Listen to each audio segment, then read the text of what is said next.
Hello, everyone. Thank you for joining us. Welcome to Live from the Apocalypse.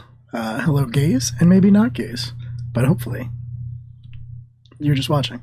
We appreciate you. Happy Halloween to everyone. This is Live from the Apocalypse. We are a channel that streams mostly tabletop games, but sometimes other things that benefit charitable causes, mutual aid funds, and things like that. So the way that we do things around here is that we ask that, if you like what you see here, instead of the normal Twitch thing of subscribing or donating bits or anything like that, that you donate to one of the causes that we are choosing to platform instead. So right now we are raising money for children's hospitals through the organization Extra Life. At any point during the stream, if you are so inclined, you can put the command !donate into the chat, and then the bot will post the link that you can use to donate any money you would have given to us to that organization instead, because they deserve it and need it far more than we do. We also have other individual campaigns, but apparently that one's not working. Sorry about that, Not working. Bella. Yeah. Not sure what's going on with that. The bot sometimes has issues. But, however, I don't know if you want to type it out, Della, but we do have a couple of our other players, including Rouge, who is not here, and also Della, who have their own Extra Life campaigns that are going with their own incentives. So if you are so inclined, you can give them money instead of the account for all of us, and you'll get something. With Della, she will knit you something, which is very, very cool and very, very good. It has been a month. I am rusty. Wow. All right. I think that's most of the housekeeping. We are down a player tonight, so Rouge will not be joining us. But I will quickly just sort of go around and introduce the rest of the cast of characters of this particular science fiction spacey game that we, can't post links either. Wow. All right. Well, we are doing a great job tonight. I'll get that in there at some point tonight. So yeah, real quick, I'll just go around and introduce our cast of characters. We have Dan, who is playing Ellis Red Eye Maldonado, kind of our hard-living, older man of mystery, and generally a sort of a tough fella. All-around tough fella. Jaxper Sim is the other tough fella in the group. A little bit more mysterious and a little bit more scientific. And yeah, we'll go with it. Karis Mori is probably the most mysterious member of the group, with a very just a pilot, but with a lot of secrets in his past that are recently starting to come to light. So with that, dive right back into where we left off on our last exciting episode of Nephilim. Our group made it to the Earth city of San Antonio, Texas, where they were going through their ex-captain's belongings. Grace Miller, missing, presumed dead by some, hoped alive by others. And her possessions that were left behind needed to be sorted through before they were disposed of. So in doing so, you did find some interesting tidbits of information. You learned that there is a connection of some kind, possibly a marital connection, between Grace Miller and the mysterious figure known to you all only as Michael, from the few rumblings that you have heard of Grace's fate. And you also have a collection of photographs of Grace with individuals over the course of her life, which hopefully you might be able to use to sort of piece together some understanding of who she was, what she had done, and where she ended up eventually. But for the meantime, there's a more pressing concern. As Jaxper and Karis went walking through the nighttime streets of San Antonio, they were both alerted by their respective nanobot systems that a threat had been detected on them. And upon neutralizing that threat, they were able to determine that what was on them was a Shinshoku nanobot, one apiece, that was clearly poised to inject them with something nefarious. And that's pretty much exactly where we are right now. It is nighttime on the streets of San Antonio. The air is warm, obviously, being in Texas, and it's a particularly sort of balmy night. The section of the city you are in is pretty touristy, for lack of a better term. It is a nice part of town that is sort of meant to entice tourists and visitors and people who are just sort of passing through, much like yourselves. It's not far from the Scrapper Union's sort of compound, their collection of like buildings. But on the particular street that you are on, it's a footpath. There is no vehicle traffic allowed through here. It's far too narrow. On one side of you two, there is this big fence made out of chain link, and beyond that you can see sort of a construction operation of something that is happening, whether they are looks like they are building a new building, perhaps in the desolation of one that had been there prior. But to your other side, you're not exactly sure what it is, but there is a set of there's a wooden fence that runs around the outside of this property, above which you can see this very like lush greenery growing. Appears to be maybe some sort of garden or something. You're not really sure, but you can see a little bit ahead of you the gates that would let you enter this area that is sort of green and overgrown in the middle of this huge city full of skyscrapers and metal and glass. And there are soft street lamps giving off light all around you. Take it away. Get inside now. I slam the door open and call out to everyone. Yeah. So you're talking about the gates in the wooden fence that are a little bit ahead of you? Yes. Yeah, okay. So that is you can absolutely do that. You can get there, you can kind of throw the gates open. As a matter of fact, they're already most of the way open, but you can absolutely push them a little more open. And beyond, you do see what appears to be a garden. There is bamboo growing on sort of either side of this very small river that like snakes through the center of it. The ground is covered in this very, very soft grass or moss. You're not really sure exactly what it is, and there are meticulously cared for trees and hedges dotting all around you. There's a small wooden bridge that goes over this river, and then beyond that you can see another sort of building, although you don't see any light from that structure. Yeah, I am going to first find the dice rolling channel in Discord, because it's been a minute. Mm-hmm. And next, I am going to... Where's my freaking moves sheet? I've got kids coming up, but I'm going to try to figure out what the heck's going on here. Okay. Sounds good. Tayo, when you are sort of like, I'm gonna give you this for free. I'm gonna say that as you get these gates open the rest of the way and you peer beyond, it's pretty clear to you exactly what this building is that you've sort of happened to wander by across from the construction site, because you do see a little ways in some of the statues that would indicate a Shinto shrine. Oh boy, here it goes. So what would you like to do?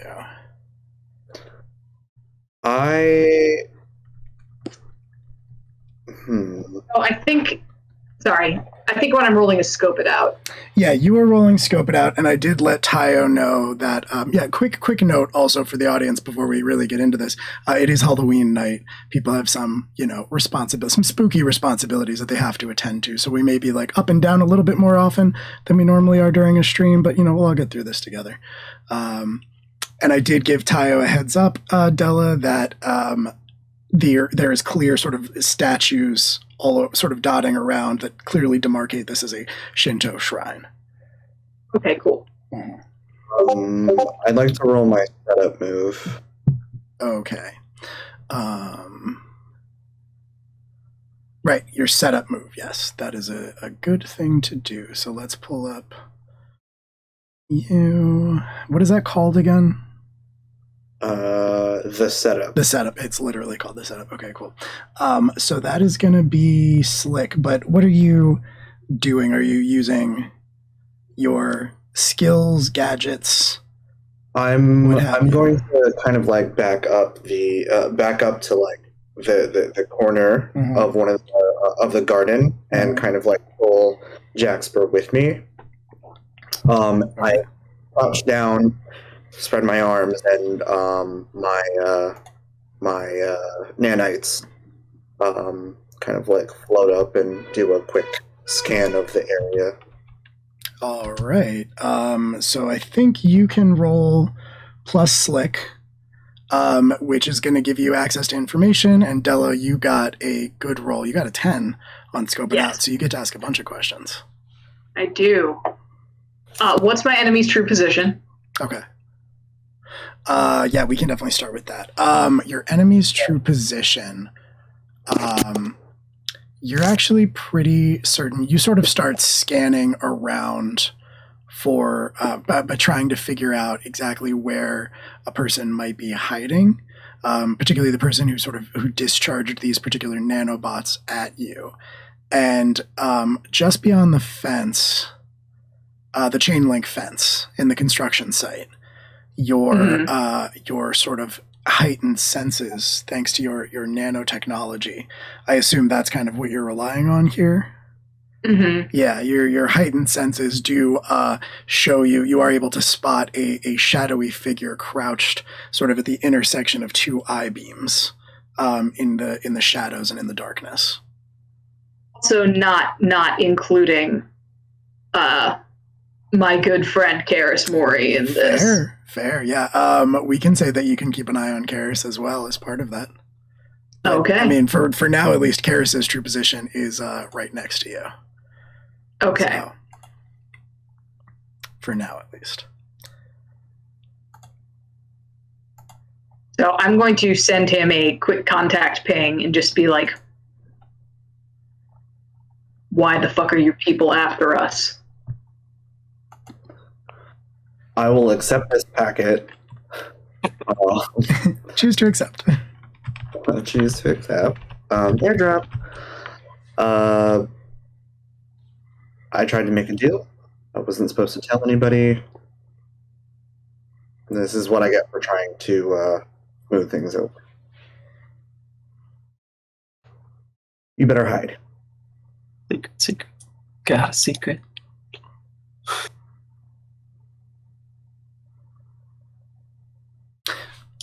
Yeah. So I mean, you could try to hide, Della. You pretty sure you've spotted the person who tried to attack you with the nanobots. You don't know that they're going to try to attack you again, since that attempt failed and they were clearly trying to do it surreptitiously. But yeah, you have their position. You're pretty sure, and Karis is right there. And for now, what do you want to do? You could walk away and leave Karis to deal with this on his own.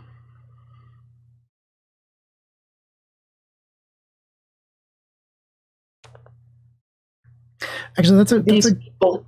Sorry. Do these people? I sent him one quick thing. Yeah. Do these people know anything about Grace? Might they know anything about Grace? I'm not sure, but they may know people who do.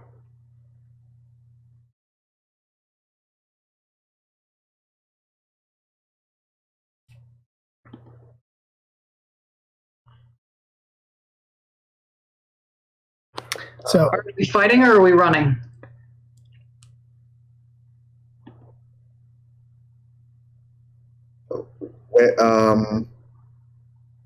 Send me the look. Do I know that Jax found the assailant? Yeah. I would send you. Jack sends you that information along with that first message packet.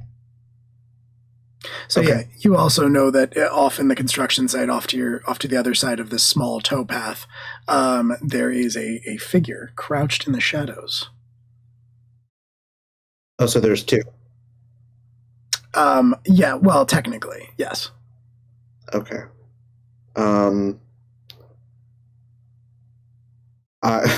They have us in our sights. I think the only thing we can really do is get rid of them. Who is the second one? Karis, because so far it's just been the one that Jaxper spotted. Oh, I thought there was one in an I-beam and then one in the footpath. No. Yeah. Nobody's in the towpath. It's across the towpath. It's across the street from where you guys are, standing outside of the garden. So when the episode ended last time, you didn't actually see who did it. You just found the drones, picked them up, and you were like, oh, I know what this is. And then now that you're in this situation, Jaxper has tried to figure out a point of origin and spotted this one shadowy figure that's crouched over in the construction site. Okay. Yeah. So in that case, getting the location from Jaxper, I am going to spend a use of my microdrones. Okay. And send one over to the shadowy figure. Okay. And it's going to sting it. Nanofight. All right. I think that's good. Now, interesting. Okay. So microdrones doesn't necessarily cover fighting. It is normally a move used for scouting or hacking or things like that. I don't necessarily think you... Sorry. All of the advancing, I have sting like a bee. Yeah. That, I think, is more relevant here. Oh, I see. Okay, I see what it is. That's like an add-on. Cool. Yeah, you can use sting like a bee, and you can trade one use of your microdrones to do that. Did I roll calculating? Yeah, I think so. Yeah, okay. You would have to roll calculating regardless because we need to know how many microdrones holds you have. Gotcha.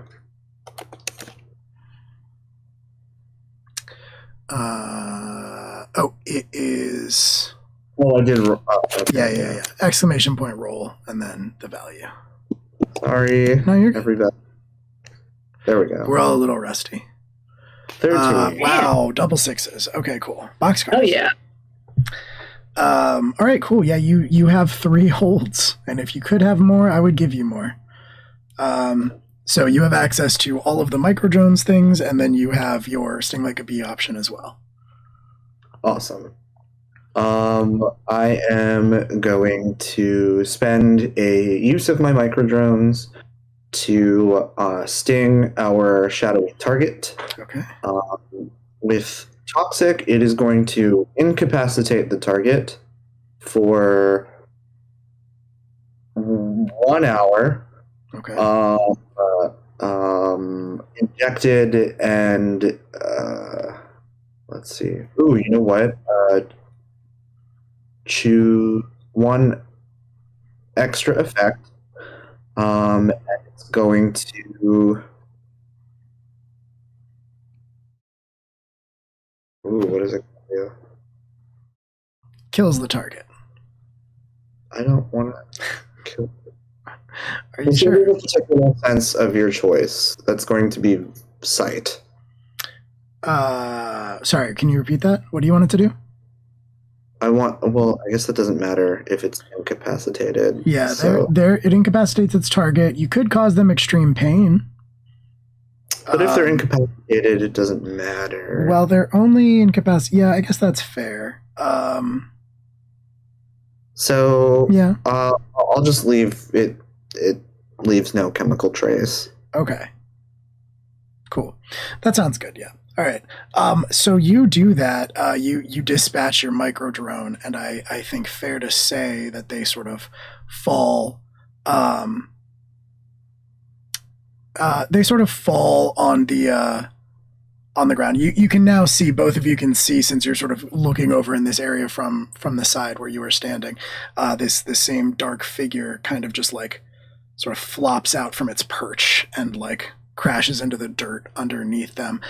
They were only about, I think, maybe 10 feet up, so probably not dead, but I'm sure it didn't feel particularly good.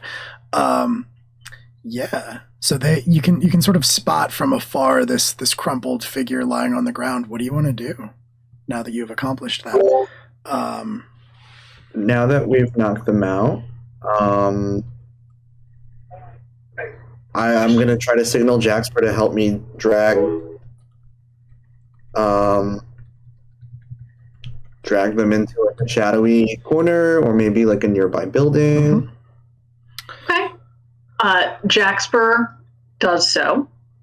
And as you guys get out of sight. Yeah, let me interject real quick to just offer a little bit of description. So once you reach this figure that's crumpled on the ground, as you start to examine them, possibly, well, neither of you really needs much light, I don't think, at this point. But yeah, you can see that they are a figure covered sort of head to toe in robes.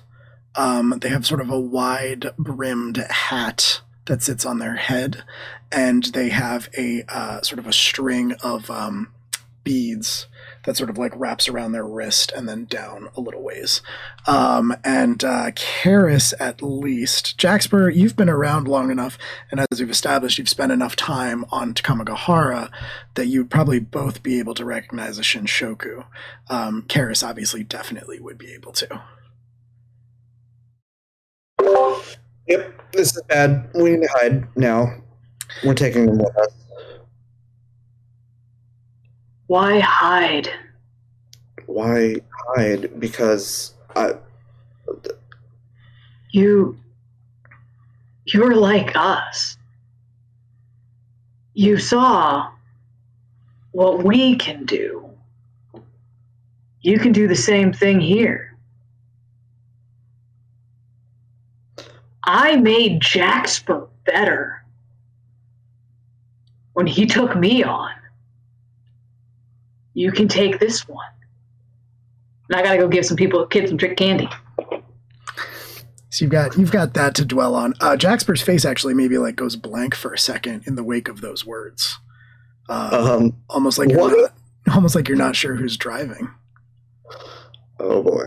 All the more reason for Karis want to get out of Dodge and figure everything out. That is very, very possible. Karis, are you thinking, just to get sort of a head check, when you say hide, are you thinking about, going back to where you all are staying together? You're sort of like quad suite? Yeah, because I mean, if they know where we are right now, surely we've been followed, we've been watched this entire time. Right. I can't have. I guess now I feel kind of bad and need to go let everybody else know. I guess now I feel kind of bad. Okay, cool. So, yeah, Jax. So, what is your response to this weird intonation that sounded, it was Jaxper's voice, but it didn't really sound like Jaxper? Which one of you is speaking? Elliot, you met me. You cut out for a second. You met me. I'm Elliot. Come on. Be No, you're good. better. Elliot, Just take them. Elliot was the guy from the warehouse that you all fought. Yeah. Right. Right. What am I taking? Your nanite. Rip them out. I've never done You want that. the code to do it? Do I need to show you? Do you need someone to hold your hand? Just shut up and let's take them, but we need to get the fuck out of here. I mean, if you're not going to. Do you mind if we do? Go right ahead. Can we do it not here? I've knocked them out. We just need to bring them back. It's Yeah. Yeah. So, is 14 so inclined for this relocation? I mean, like on the one hand, obviously there is the thing where you are, Ellis is back there, Maeve is back there, possibly two of the less morally, or possibly two of the less morally flexible members of your group. And then on the other hand, it's definitely a risk being out here in the open like this with a Shinshoku. I think at this point 14's just like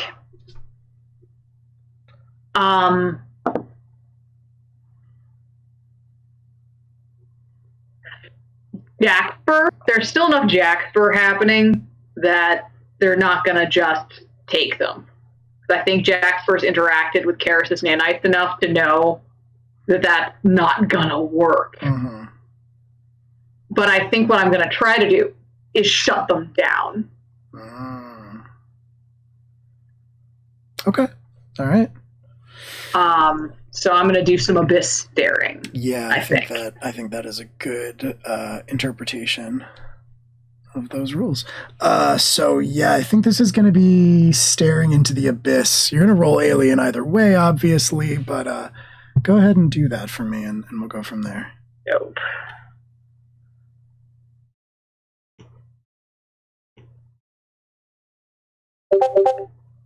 Nice. That's a 7. All right. I am real bad at alien.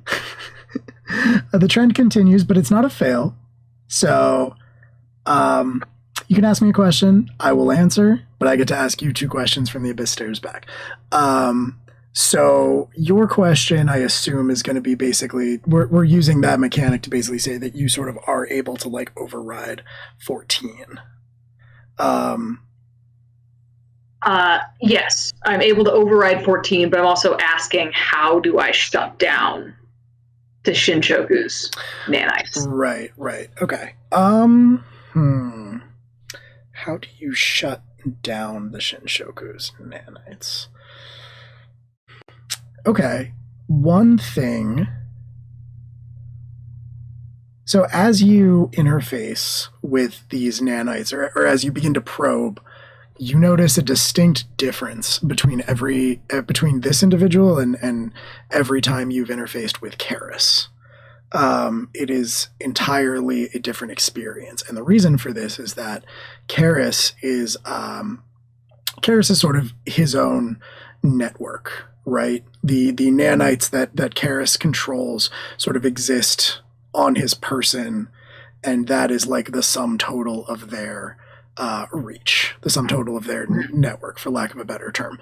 But for you interfacing with this other Shinshoku, it's strange because there are branches, there are connections and threads branching off of them.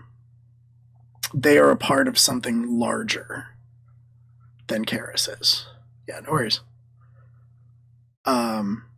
And Karis, you would also, I think, let me think here. You would, I think, be able to notice. I don't think you actually notice anything out of the ordinary with this person, at least not visually.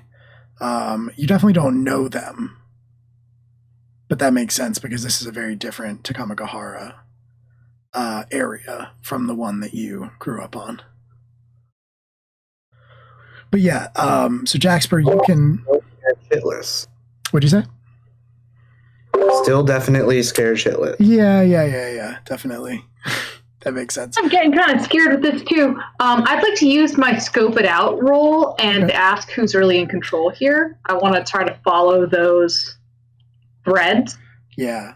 you can follow them for a little while, and they start branching out more and more and more, and eventually there's too many paths for you to account for. But you can basically determine, you can get the gist that like it all leads back to someone. Someone is sort of at the head of this, but it is definitely all of these individuals, all of these paths are connected in a way that Karis is not. So I've taken out a node of a network. Essentially, and yes. if I fully shut down this node of the network, they're gonna know that this node has shut down. Yeah. Cool. We can't kill him. And I can't, despite what Elliot would like me to do, I cannot just steal his fucking nanite.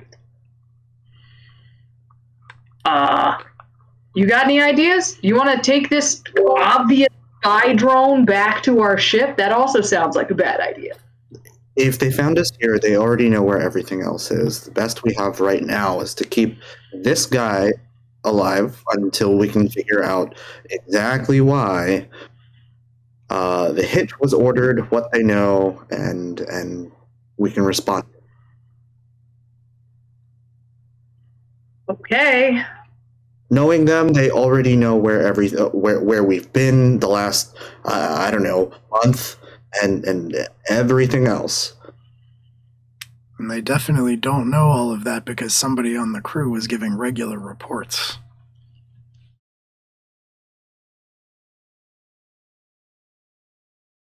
Go with my can I just use the last of my scope it out to just kind of twig to that? Yeah, I mean, Karis told you that he was a Shinjoku. Oh, right. So, right. Yeah, so just like 100%. Karis is over here. I wonder how'd they learn all that, Karis? How'd they figure that one out? Fuck you. Yeah.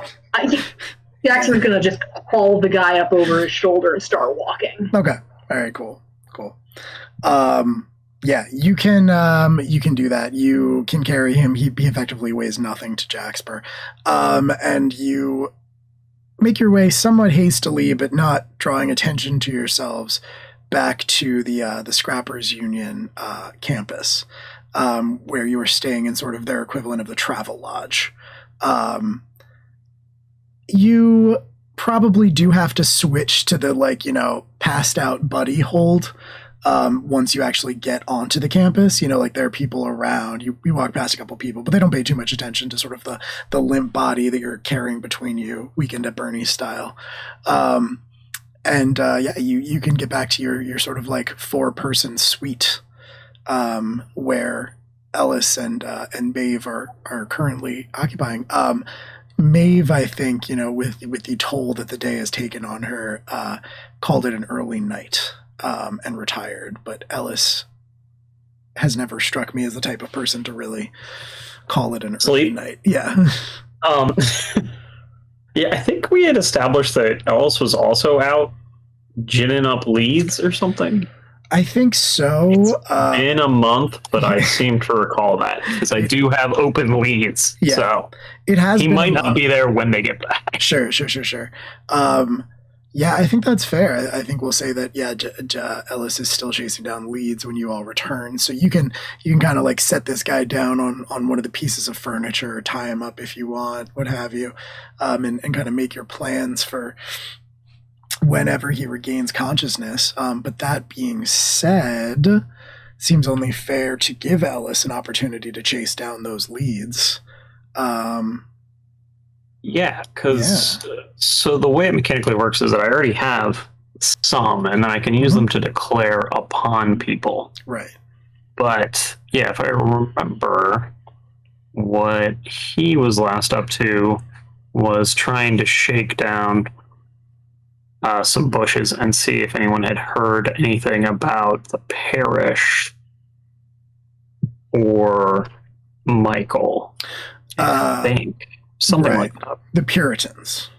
The Puritans, excuse me. The Puritans. The Puritans or Michael. Yeah. Okay, Yeah. cool. So, yeah, the way that having leads works mechanically, you spend a lead to say someone present as a bounty, then ask the following questions. But we're kind of treating this as one of your bounties, right? Like Michael and the Puritans. Exactly. Yeah. So, yeah, you have 2 leads, if I remember correctly. So if you want to ask 2 questions from that list, then we can try to get into it a little bit. And I think we should establish, probably given, where you are and Ellis's particular history with this place, how far down the rabbit hole are you willing to go? How deep into, less pleasant, savory parts of San Antonio are you willing to get into? Yeah, I mean, this is why we're here. Mm-hmm. So don't think there's really a limit on that. Yeah, so, I don't think he's holding back in any way. So the way it works is I can spend it to say someone present has a bounty on them, but we were talking about kind of declaring Michael as one of those. So I'll spend one of those who declare it as him. So those questions don't apply super well, but I can run the Bloodhound Hound move to try and get some questions. So let's do that. Yeah, we're definitely playing fast and loose with your playbook, but I think that's totally fair. No, that's fair. Yeah, it's an interesting playbook. So plus hurt people. Okay. Nope. Nah. Once again, a failure. Yeah. Wow. All right. Yeah, with Bloodhound, I mean, normally, just get nothing. Yeah, normally you'd be able to hit some questions, gain 1 lead, ask 1 question. Yeah, I think the issue becomes you stop by an old sort of watering hole that you've known for a long time. It's been there since you lived here, and it's one of the places that has never gentrified, even as the Takamagaharas became more and more in demand. So I think it's in a very I think it's in a very sort of towny part of San Antonio. One that hasn't, been particularly affected or changed yet. And you step in. Do you have a thought for a name or a vibe or anything like that, Dan? Because I can try to come up with something, but or a bar. Yeah, it's a haunt, kind of the place where you used to roll through. When one of Ellis's old bars. Yeah, one of Ellis's old haunts from way, way, way back in the day. Yeah. Let's go with the train yard. All right. Train yard. Yeah. I like that a lot. And I think, I think it kind of lives up.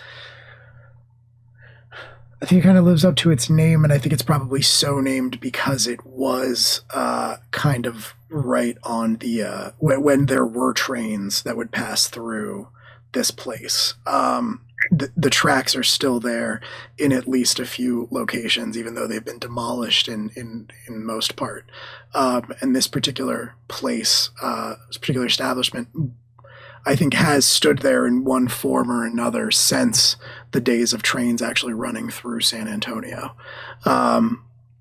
Nowadays, it obviously is modernized and kept up with the times, but it is very much a place where, people warn their teenagers not to go to, people warn each other to stay away from there when they meet a tourist and the tourist is, talking about looking for, a bit of local color. People say, well, here's one place you shouldn't go. So it's definitely a little bit more. It's the first place Ellis goes. Yeah, exactly. And I think it's probably been long enough that you're not too worried about, running into anybody you knew. Most of the criminal element you knew back in those days either probably isn't going to recognize you because it's been 30 years? because he's not quite that old. I think it's been 20. 20 I think years. we established that he'd been working for the Culverns for 20. Either way, you don't look much like you did when you were here last, and even then, I think you're not too worried about it. There's not a huge life expectancy for Earth crime. Nobody should be holding a grudge that long, right? Right, exactly. Definitely not. And you step into this bar, and it's a little bit of it's a little bit of that like movie thing that happens, right, where you step in and the record scratches and everybody looks over at you. But it doesn't last for very long. It's a few seconds, and then everybody kind of goes back about their business. Not too worried about you because you blend in. They look at you, and if you'd been dressed like in a suit or something, it might have been different. But looking the way you do, carrying the stuff you're carrying, I don't think you really merit a second glance. You look like you belong here. And yeah. So sadly that's not going to, result in too much. So I guess I end up probably just chasing down people in the bar, asking vague questions. Yeah, I mean, I think you sidle up. To the bar, and you start. You talk to the bartender. He, answers your questions gruffly. Figures out pretty quickly that you're probably, bounty hunting, on the lookout for somebody. That kind of makes him get pretty tight-lipped pretty quick. But yeah, as soon as you start asking about like Puritans or anything like that, he's gonna just like, he's not even faking at that point. He's like, no, I don't know anything about that. Nobody does. That's insane. Those people are crazy. We don't want anything to do with them. That kind of a situation. But I think the reason why you kind of like decide to call it a night is because down towards the end of the bar, the longer you stand there talking to the bartender, down towards the other end of the bar, you see somebody paying you a little bit too much attention. He's about your age, and you don't recognize him, but you're not sure if he's like staring at you because you're an outsider, or because of the questions you're asking, or if possibly it's because he recognizes you. I was just checking to see. Yeah, no. And they just happen to be. Don't want to deal with any of that. Yeah. Definitely roll out before I start gathering my own attention. Yeah. Because I'm here to try and get more information. So that 5 means you really only had the chance to ask that bartender a couple of questions before you're like, all right, well, time to be on my way. Bye. Yep. Come back another day. All right. Yeah. You're right. Rhonda isn't working tonight. Good point. I'll give her a call. So yeah, you beat a hasty retreat, and you give it a second because you're used to keeping an eye out for tails and things like that, and you don't think that this particular person got up from the bar and followed you or anything like that. Take the roundabout way back to the safe house. Yeah. And are you cutting your losses at that point? Yeah, probably for tonight. I mean, again, especially going off solo. Mm-hmm. Okay. And so back in the apartment, where did y'all, Karis and Jax, where did you tie this Shinshoku gentleman up, or? Yes. Yeah. Okay. Oh yeah. Zip ties, saran wrap, all of it. Okay.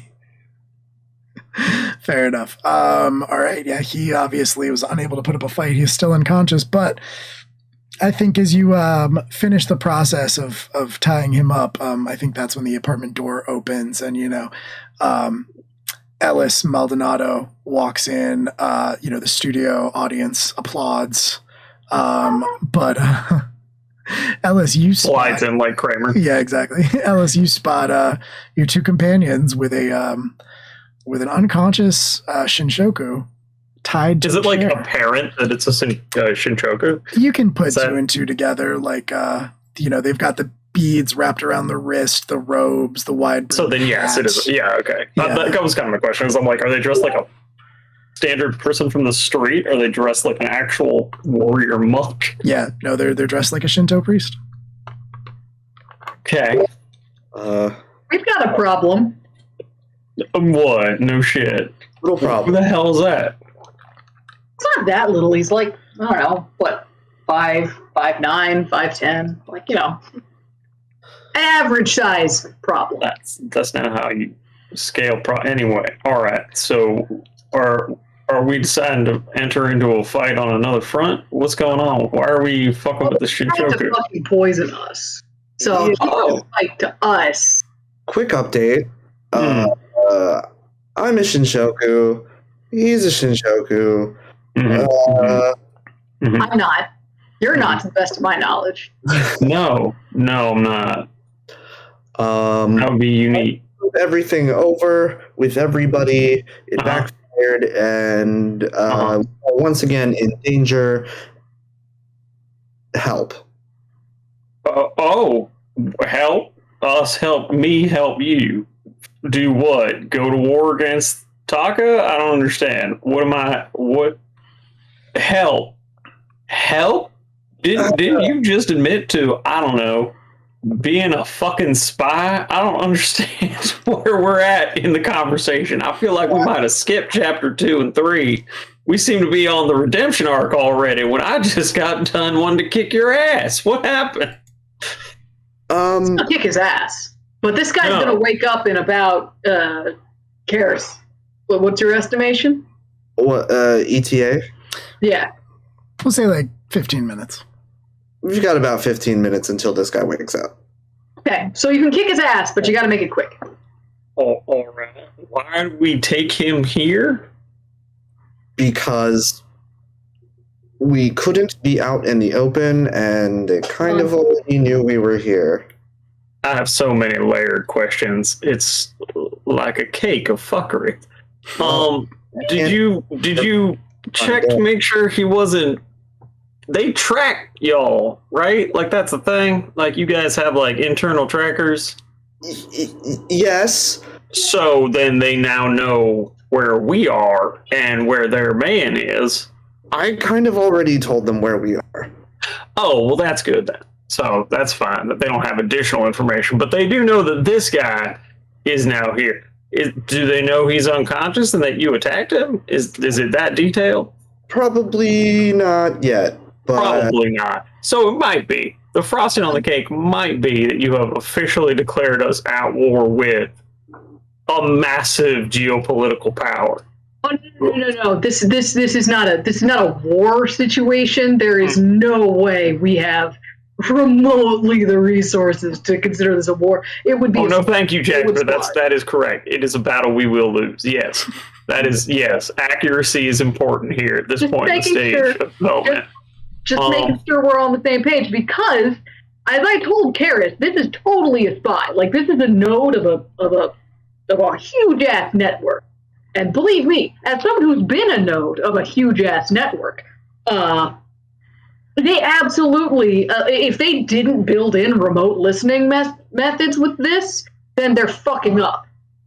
Now, unfortunately, I can't just steal his fucking nanites, because I don't think it's... No, yeah, nanites, they're like blood type or beanie babies. I don't know. Anyway, Beanie Babies? What are... Fuck off, Karis. Anyway, so what's the... You gotta collect them all? I don't know, man. Right. It's a fucking Tamagotchi mon. Anyway. All right. So you're I guess this is hat in hand time where we now help you to not die. But again, you help me help you to not die. How generous? What the fuck can we do for you? What do you want to do? What do you want to do now? You're the subject matter expert, Karis. What do you do now? Oh, I'm the SME. You're the SME, buddy. Is Maeve here? Do not bring Maeve into this. Are you fucking kidding? Should she be? I feel like maybe we should find a, I don't know, coffin. I don't really know what to do. Generally, when the Shinshoku want you dead, you die. That's my experience as well. It's one of the ways I've survived for so long is I don't piss them off. Also, do my best not to piss off Earth Coalition. But we got ourselves a tracker now, so what I was planning on doing, please don't hit me yet. No, I want to hear this one. Let's go. What was trading some of Jasper's nanites for potential information on Grace. From your people. They won't just give you Grace information. You gotta pay up the chain. Is this some kind of MLM spy strategy? I don't understand. Weren't you gonna fucking ask? Fuck you. Everything's on a need-to-know basis. I don't know everything that they know. I just look. I was sent here on a mission. Now they want me dead. I don't want to die. What's our strategy for not dying? Because that's pretty sure potentially a more interesting one to me. I'm pretty sure if I can touch one of these, if I can get in physical contact with these people, I can kill them. Yeah, one by one. As you established, this is not a war we will survive. No, but it's a combat we can escape. To where? Excellent question. Not Ataka.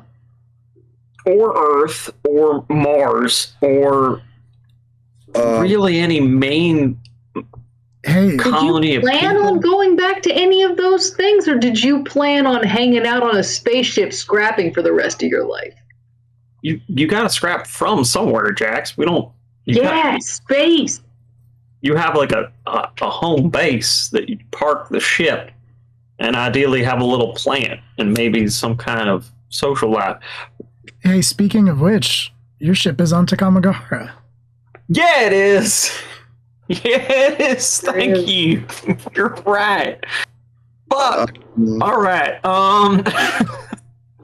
So how do my thought had been we knock this guy out and then run away and leave him there. Karis thought this was a better idea. Didn't he try and kill both of you? Yeah. Yeah. They don't tend to do that because you spit on the street. They know who you are. You don't know what was in those. Karis told them. You don't know what was in those injectors. Yeah. Could have been party drugs. Karis knows. I mean, it could have been to knock you out. It might not have been, immediately lethal. Yeah, so they could kill you somewhere else. Possibly. Who knows? But we won't find out until he wakes up. That's true. Speaking of which, I think that would probably be the most interesting time for his head to sort of start, he's very tilted forward, the hat sort of obscuring things. And I think now you kind of see him starting to stir a little bit. Jaxper's going to get right up in his face. And I've got buddy. Neck. Yeah. You get right up in his face, Jaxper, and as you talk to him, he stops moving around a little bit, what he was doing when he was regaining consciousness, and his head picks up. And as your eye level clears the brim of that hat, you look into his eyes, which are this, at first, you think his eyes are sort of this mass of cracks, but as you get a better look at it, you see that there's symmetry to it, and his eyes are sort of this solid yellow color, but with all these different lines running through it, almost as if they were compound. Buddy. Hey, friend. We are friends, aren't we? We're going to be real fucking friendly. You can't really tell where those eyes are looking, but you get the head shifts slightly to look at Karis. And in a very neutral monotone, he says, 201-915-R. You have violated the sanctity of Shinshoku secrets. You are due for the procedure. Well, that sounds threatening. Yo, how much free will do they leave in nodes like this? You got an ego in there anymore? You want one? I got 3. This is getting weird. Anyway, do I know what the procedure is? You were called, like you did receive a series of messages from presumably, you're not sure exactly who you have been communicating with, but it's entirely possible that it is the Dai Guji, who is the head of the entire Shinjoku Order, whom featured prominently in your, pre-session play. Those messages were fairly non-specific, but basically what they said was you needed to report for the procedure, and then you asked if it could be delayed. It was reported that this superseded all other directives, and that it had to be done in person. It could not be done remotely. Right. And then you did encounter your old friend very briefly on Independence. And she spoke using the collective. She did not refer to herself as a singular entity at any point. A lot of we's. I'm going to relay that and also explain that this collective shtick is entirely new to me. Yeah, that is true. You have never heard of this before. Did he respond at all when I asked him about ego or anything like that? I think he sort of fixed, the head sort of swivels to fixate back on you with those very uncomfortable looking eyes. And it says, it says in that same sort of neutral tone, individuality is a weakness. I serve Takamagahara. Or we serve Takamagahara.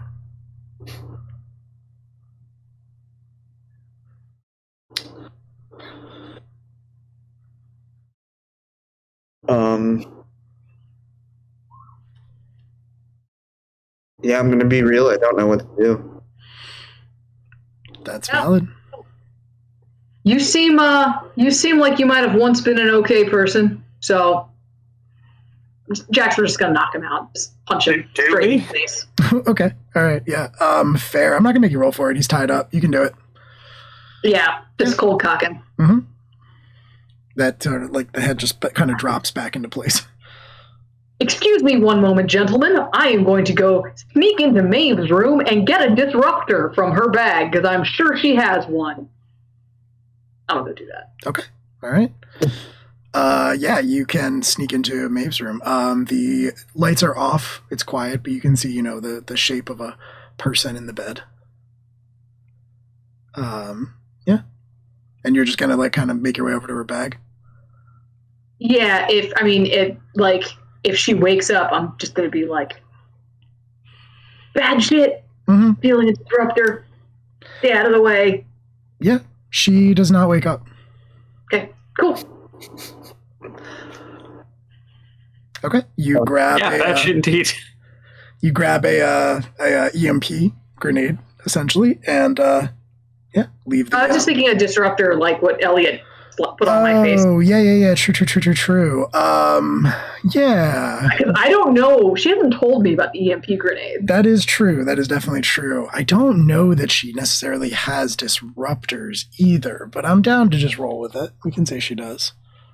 Yeah, you can grab that and make your way back, and I assume you just kind of pop it right on the old forehead there. Mm-hmm. All right. Yeah. You sort of hear the low hum as it kicks on.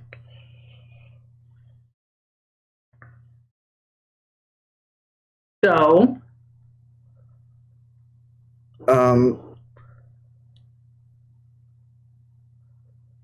if we run,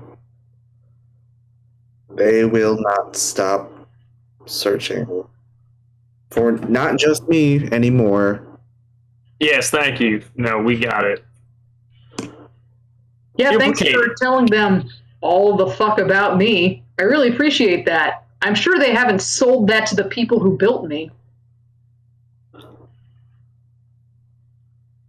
So now we've got the Earth Coalition, the Shinshoku, and, my guys. Oh, don't forget about Michael. And Michael. And the Puritans. He still hates us too. So, the only, I don't know, leverage I might have is any of the Shinshoku data I've compiled over the last few years. You gonna try and blackmail him for your freedom? Well, do you have any better ideas? Oh no, I don't think any of the ideas are good. I'm unsure of the historical efficacy of that. Does that work? Anybody ever got out? They are a shadowy organization that does not want anyone to know what kind of shenanigans they get up to in the dark. Sure, true. What they do in the shadows, if you will. Fair. They, no longer we. What they do. Them that are, oh yeah, sure, 100%. You definitely aren't involved with them anymore. Nope. Absolutely not. So just given we're going down hypothetical roads of discourse, if you were told that by, I don't know, arresting, turning in, or killing the three of us, that would kind of balance your books, you wouldn't do that? I tried to strike a deal, and that's what brought me here. I did the best I could to make sure that, despite your involvement in all of this, that at least you get to walk away with your lives. So magnanimous of you and your folks. I just meant, so sure, the deal didn't work out, but I mean, feels like, given you're a spy, which, don't get me wrong, I understand. Wouldn't it be most effective for you to sell us out so that you can get back in? Oh, they're not letting me back in. Once you're out, you're out. Are you out? What happened? Why are you out? Because when did that happen? I didn't even know you were in and you're already out. Who's in and out anymore? Jax, are you in? What? No. Exactly. Who's out? And why? Who's on He's first? out because he told them about us. He told us about them, rather. So technically this unconscious fellow, when he was awake, didn't say anything about you being out. He said you were due for the procedure. That's fair. So maybe if you just, get that done, all is forgiven. You could just go and... Ooh. I've got a really bad idea. I also have a really bad idea, and I'm wondering if we're thinking the same thing. I don't like that your ideas are so bad. Things aren't going well right now. No. This is so crazy it might work, but it also might end horribly. That's not better, but go on. Here's a thought. What if we had a good idea for once? Here's a thought. What if we all just, I don't know, did the right thing in the right time? What is the right thing here, Ellis? I don't know. I've been fucking spy. You tell me. I've got a whole lot of practice now. Maintaining separate identities and egos and sure, iterations of seasoned professional. Yeah, more so than anybody else here. Just saying. Yeah. I could take on your nanite load with a backup of your consciousness. You can go get the thing done, and I can give them back. You go in for processing. Your ego stays. Your ego and personality stays intact in me, and then I give you back. I might have to wrestle Elliot for him, but He sucks, so it's fine. But he sucks, so it's fine. And, he deserves it, because he tried to take me over earlier, and I did not appreciate that. We're fighting about it right now, actually. Fine. And I guess if you... Fine. Karis, what was your was that your bad idea? Did we have the same bad idea? Yeah, if we're playing Bad Idea Boogaloo, let's go. Get it on there. Yeah, what's your bad idea? Maybe it's better than mine. I don't know. My bad idea was to combine all of our nanites in one of us. And not a dissimilar idea. I don't know, backdoor into wherever it was I was going to be taken for processing. Ellis like wanders off towards the kitchen, just murmuring, "I'm If not I brown like- liquor in this place for this problem anymore." Yeah, there's just a mini bar, and like you just know how expensive it's gonna be.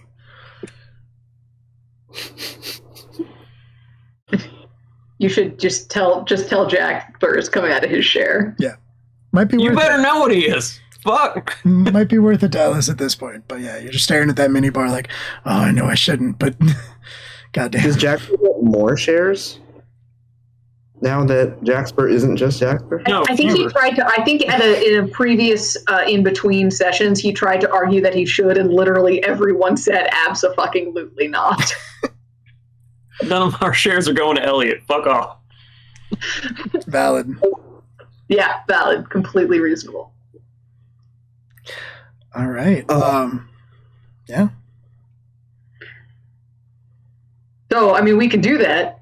I mean, you could just give me a backup. Can you write a backup copy? Yeah, I will pluck a drone out of a pore in my face. That's gross. Yeah. Yeah, that's actually gross, man. It's Halloween.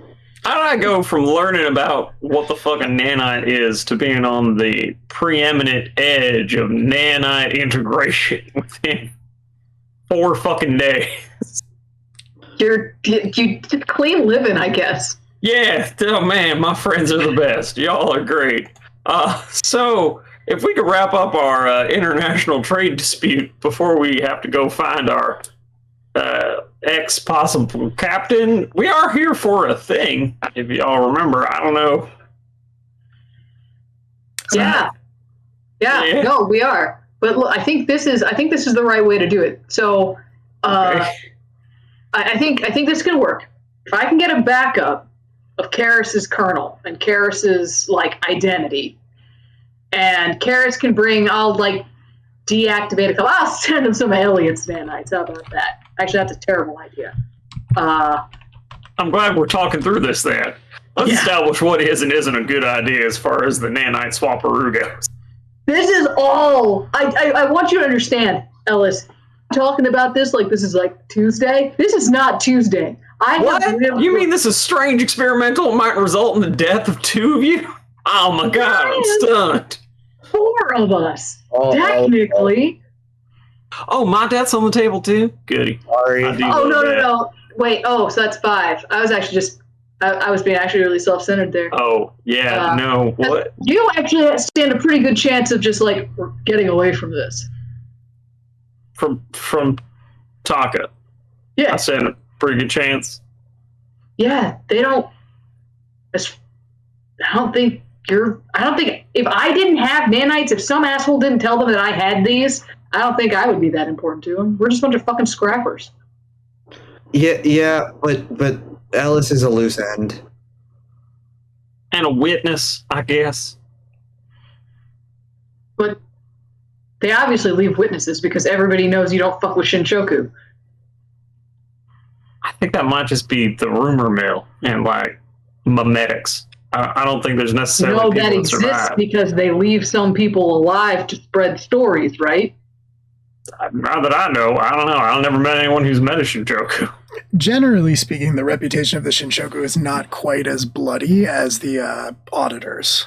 The Shinshoku have like, there are a lot of stories around the Shinshoku. They're more commonly thought of as like domestic spies and almost like federal agents, as opposed to the auditors who are just kind of like government assassins. Yeah.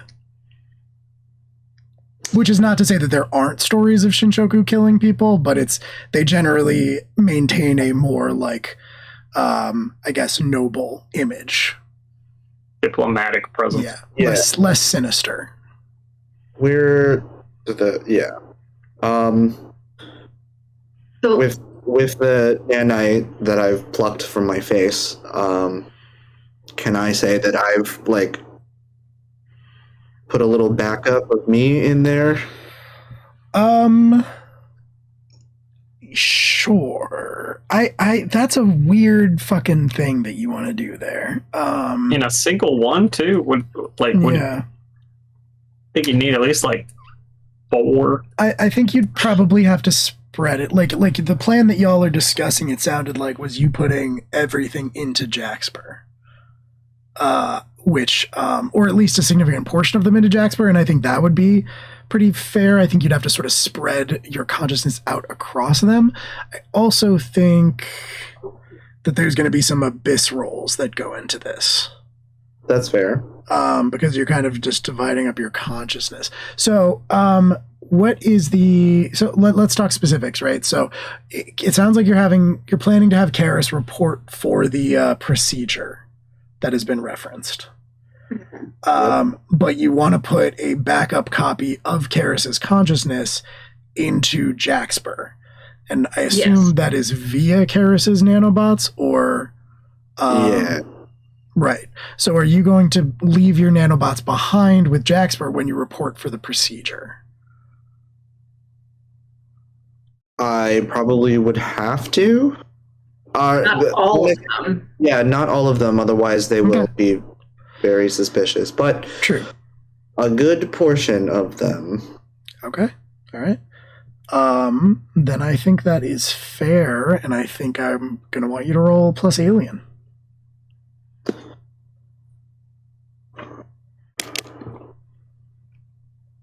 I think I upgrade. Oh, I did. So it's now just a flat. And I think this is going to take some time. I think that this is going to sort of, manifest itself as Karis meditating. You kind of have to like write your consciousness into these nanobots. And that's going to take you time and focus and ideally no interruptions. Because if you miss anything, obviously that's going to go badly if you end up needing this backup. That is a 7. That is a 7. Okay, that is not a failure. So I'm going to say you can do it. You can divide yourself up amongst a cluster of your nanobots, and then you kind of like can sort of dispatch them into to integrate with Jaxper's systems, although hopefully not be taken over. You're just kind of literally putting your life in Jaxper's hands here. Jaxper, this is going to hurt a little bit. You were kind of passed out the last time I did. Mm-hmm. And so, along the same lines with that, here's what I think would be most interesting. Karis Mori.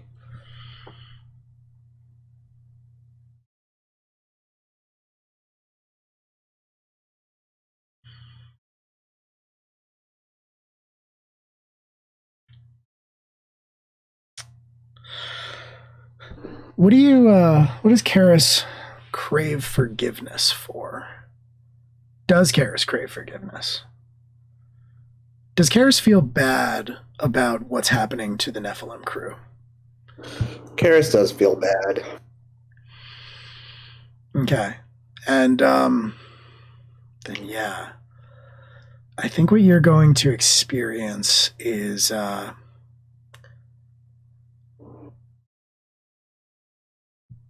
I think what I'm going to say is that what you experience is just this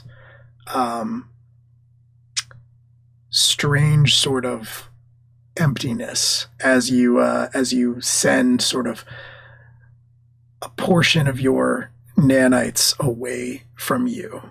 I think maybe up until now, Karis maybe never realized exactly what that connection gave him.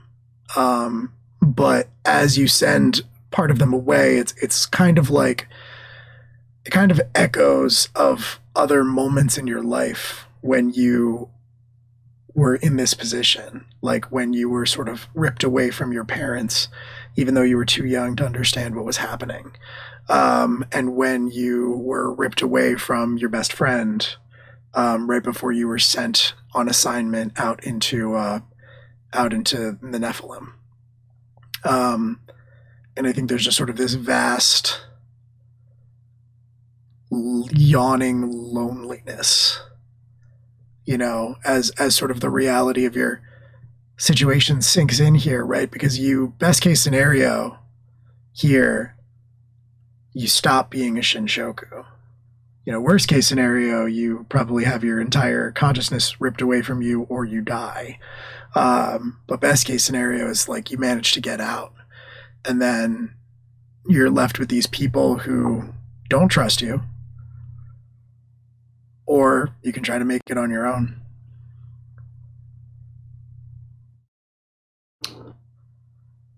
I don't need them to trust me. I just don't want them dead. Okay. All right. That is a very mature conclusion to come to, I think.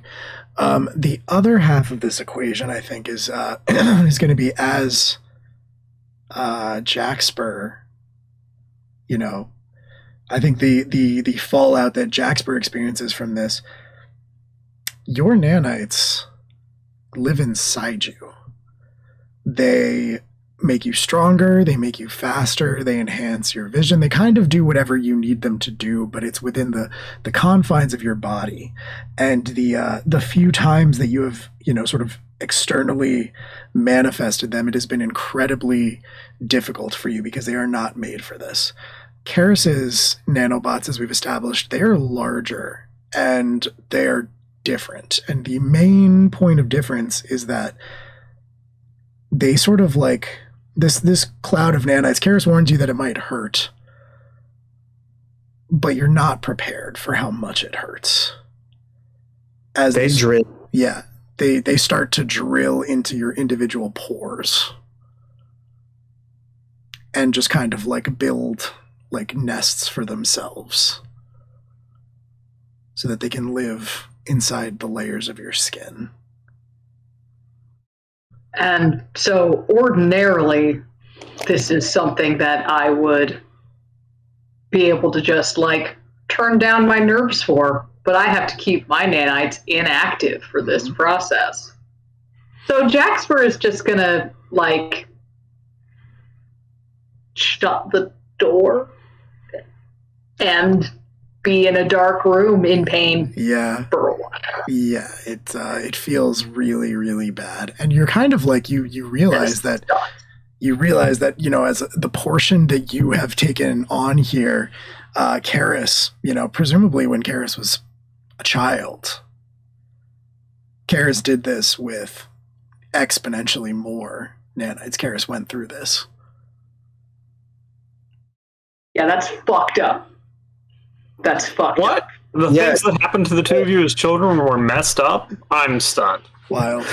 Who could have For flavor, can Jaxper like get like little flashbacks of what little I remember of that? Yeah, that sounds reasonable. Your consciousness is contained within these nanobots, so yeah, absolutely. Yeah, so just really, really traumatic flashbacks of a child screaming in anguish because he's being drilled into by nanite. It's you have this like very vivid the moment that you keep coming back to, the completion of all of like the training and the assessments and everything that Karis went through as when he was about probably 8, 9, 10 years old at the most, was this ritual, this sort of ritualistic procedure of a room within. You don't actually know where it is, but there's this room. You can tell that it's a room, even though it doesn't really resemble a room. There is this wooden path set in the ground that leads to the other end of the room, and there is green carpet off to either side. It's not grass or anything like that. It's just carpet, but it's green. It's clearly meant to evoke that. And this path terminates in a pool.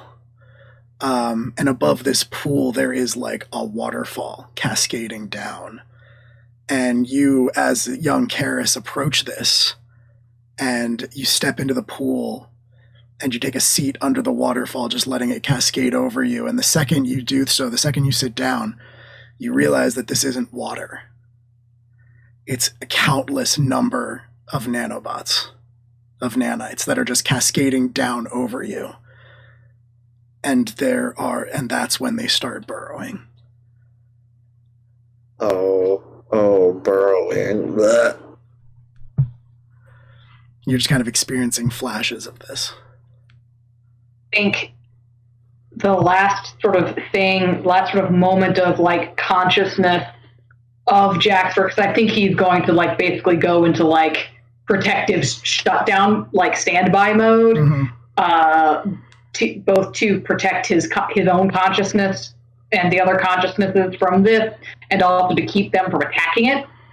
I think the last thing is just Shervin, that's 016, just saying, the pain is the point. The suffering is the point. It always has been. That's always how they're going to try to control us. It didn't have to be like that. And then Jaxper's shutting down. Mm-hmm. And I think the tail end of that, right before you shut down, the last thing you hear is this voice of, it sounds old. It's speaking Japanese, but whether or not Jaxper can speak Japanese, you understand it. And what it says is,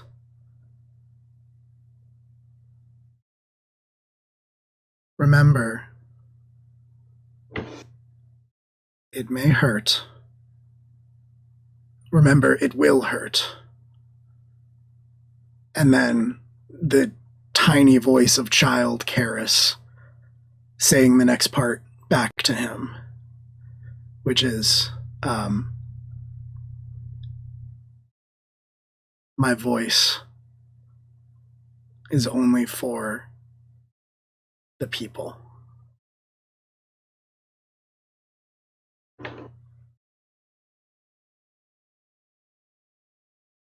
Elliot declares war on the Shinshoku. And in those flashes, right before you shut down, Karis doesn't scream.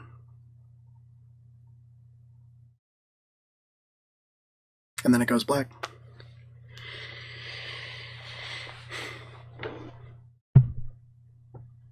It's fucked up. So Jaxper goes into his room and all of that goes down, which none of you are privy to. Karis, you just sort of feel this like a part of you is missing, almost like a phantom limb or something like that. That's pretty unpleasant. What is I don't know, it feels silly to ask how Ellis is processing all of this, because I think it's been pretty clear, but Ellis is processing fucking nothing. Yeah, that checks out. Fun. A great day. Such a good day. It's going great. Yeah. It's going great. For sure. Who knows? Someone might survive. Let's hope. You'll be Well, fine. gotta hope against hope sometimes, You've beaten worse odds than this. No, I haven't. Oh, I guess that's true. Lie to me. I guess that's a good point. Okay. I don't think that anyone on the crew has ever simultaneously made enemies with 3 major interstellar powers at the same time. They might have, but I have my own doubts. Yeah. I don't think. Most of us have been trying to run from one. So. Yeah. And now you're, together. Wait, Earth Coalition, Taka. Who's the third? Jaxper's. Yeah. Puritans. Jaxper's. And the Puritans.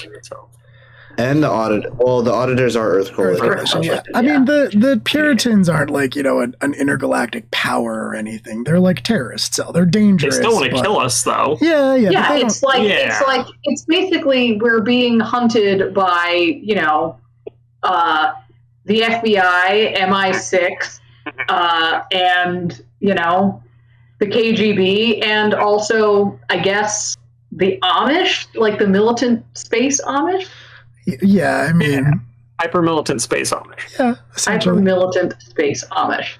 Not exactly Amish because space Lutherans are. Can we go with? Are they space Lutherans? Probably closer. Actually, Puritans, considering the Puritans were kind of awful anyway. Yeah, that too. Yeah, I mean, they hate technology, but they're not unwilling to use technology, especially for destructive purposes. So, right, as we established, they're hypocrites. That does make them more dangerous than your run-of-the-mill Amish.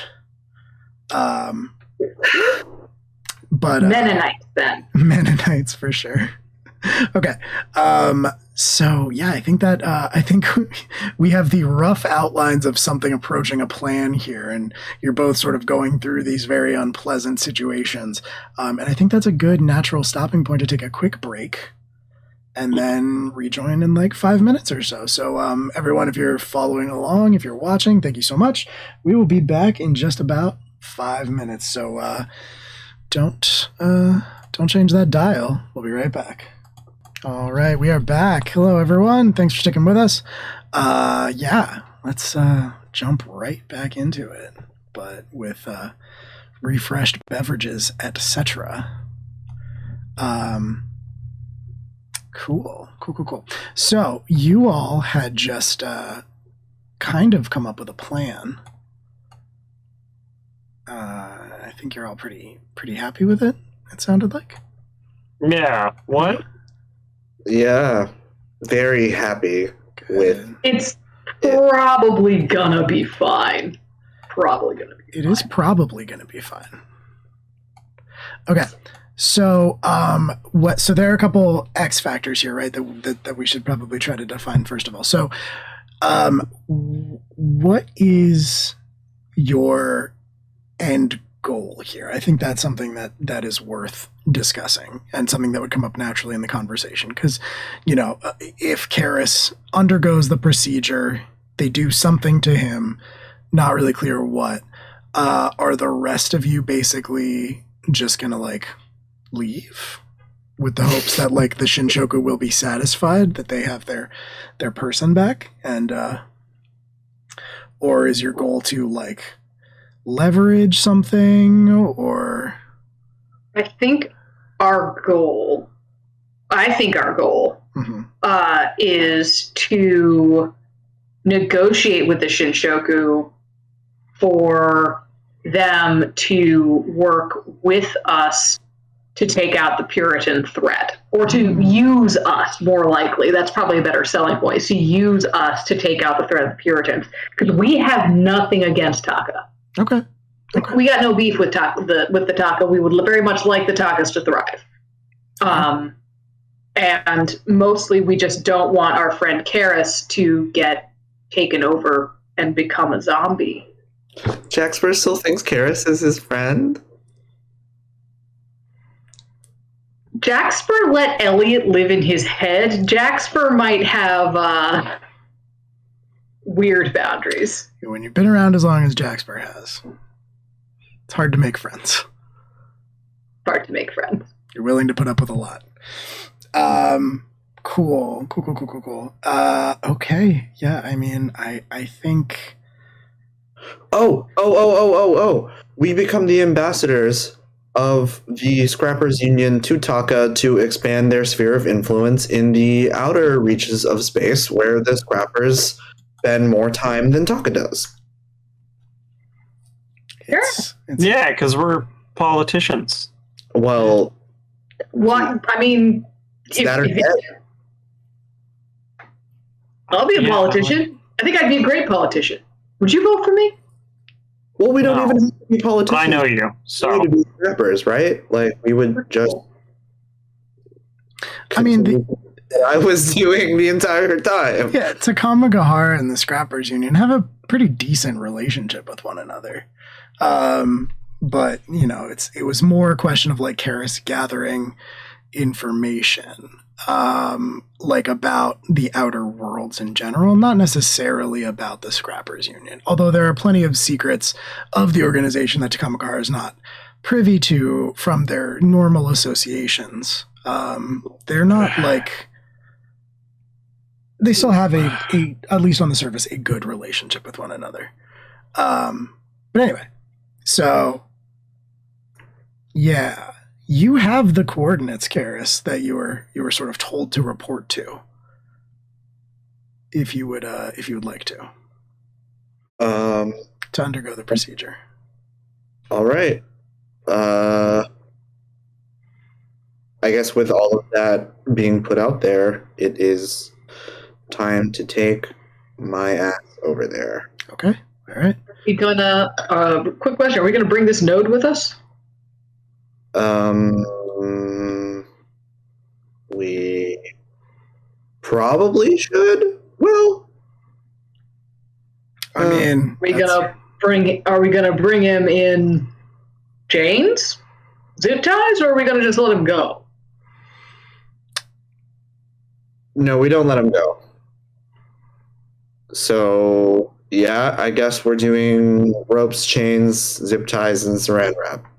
And I mean, the disruptor on his face is going to do most of it. So as long as I secure that, he's probably going to stay out. Yeah, I mean, they don't work forever. Like, they will run out of power eventually if you leave them on continuously, but, you know, you're good for at least a little while. Then, yeah, I guess we bring him along. Mm-hmm. Okay. All right. Cool. Yeah. So, you have the directions that you were given, the facility that you're supposed to report to, and following that, assuming you're just kind of going to go now, even though it's approaching probably the middle of the night here in San Antonio, it's going to lead you back to where you and Jaxper were walking before, that Shinto shrine, unsurprisingly. It's kind of the local center for Shinshoku. Yeah, you would know that, like, that this place where you saw, and Karis, we'll just say that, like, you guys walk over there and you're sort of standing outside looking at it. You know that this is more of like a waypoint than it is an established temple or anything like that. There are several of those on Takamagahara. I believe this one is 2. I believe 2 is in orbit over Texas. There are several Shinto, temples in their shrines, rather, but there are also a few, like, sort of way stations down here on the ground level, and this is one of them. So it's not, like, staffed. Like, there are not nearly as many Shinchoku here, but it is where you were told to go.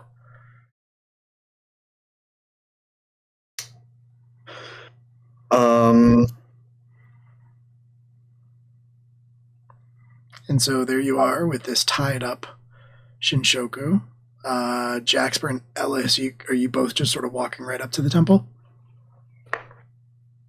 Yes, I guess. Follow Karis' lead on this one. I don't know anything about these people. Okay.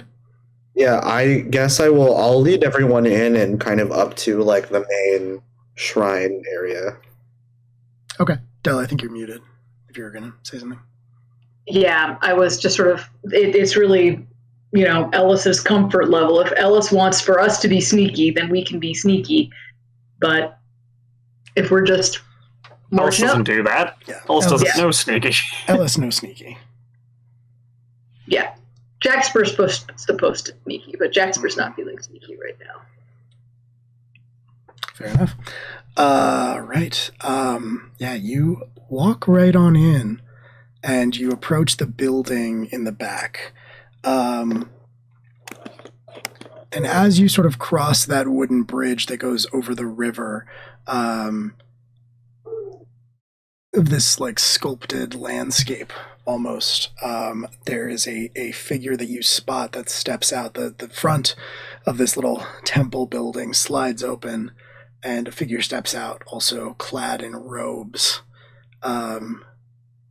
This one is not wearing the hat, but their head is shaved except for, like, one sort of braid on the top of their head.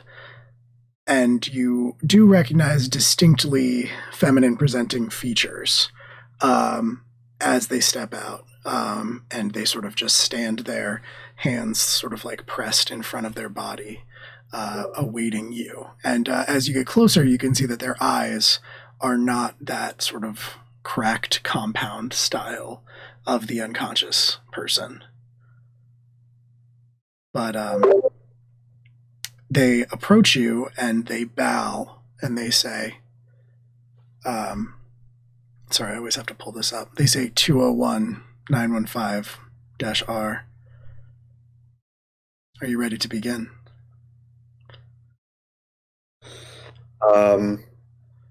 Ready to begin. They don't pay much attention to Jaxper or Ellis. They kind of just step to the side and leave the doorway open for Karis to walk through. I will turn around and give my last looks to everybody.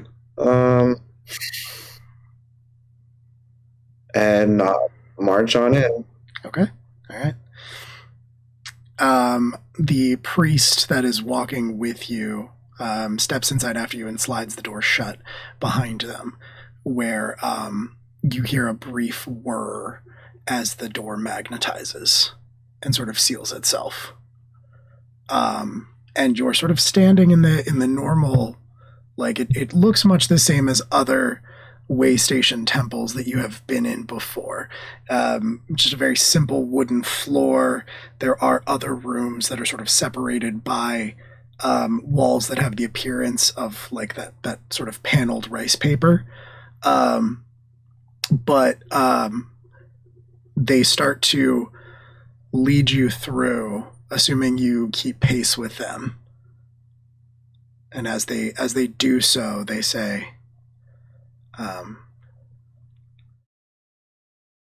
it is good that you came of your own volition.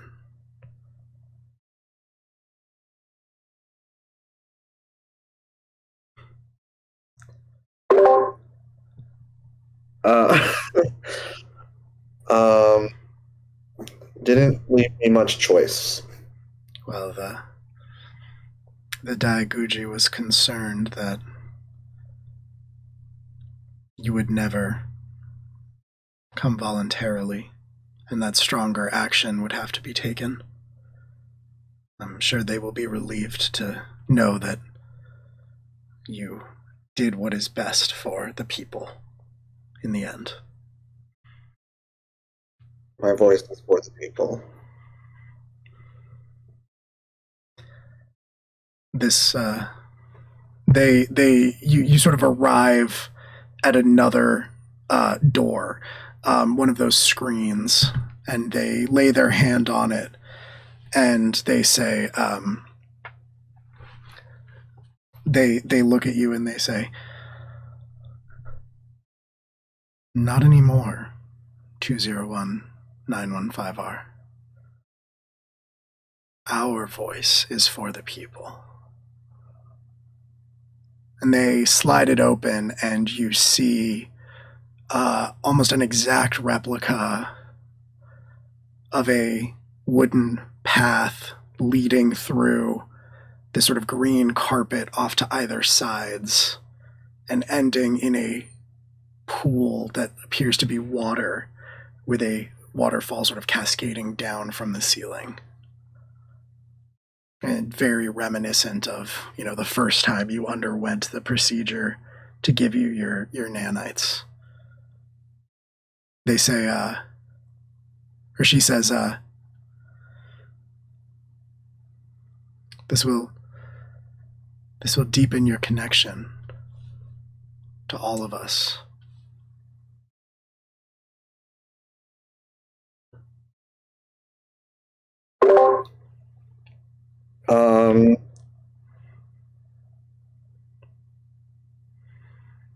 I feel like I'm mildly traumatized by this. Can I send like a snapshot of this pool that I'm seeing over to Jaxper? You actually reach for this connection to your nanobots, but you don't feel it. Whew. All right. Here goes nothing. Sensing your hesitation, she reaches out and lays a hand sort of gently on your shoulder, and she says, I know it is scary, but she leans in closer as if she's going to say something scandalous. And she says, if loyalty to Takamagahara is not enough to sway your fear, to allay your fear, at least it will rest easy knowing that it will spare the lives of what's left of your crew. I kind of just like side-eye and kind of mutter like, "I." So you are still there? Oh, yes. I will not be undergoing the procedure. As a temple priest, it does not make me more efficient. It does not improve my ability to do my work.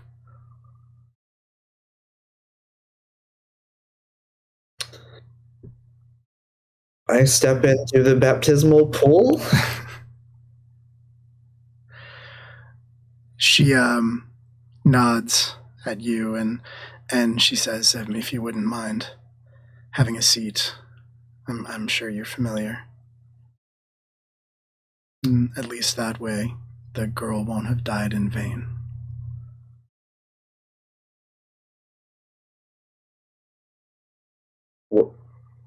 What girl? The crew member.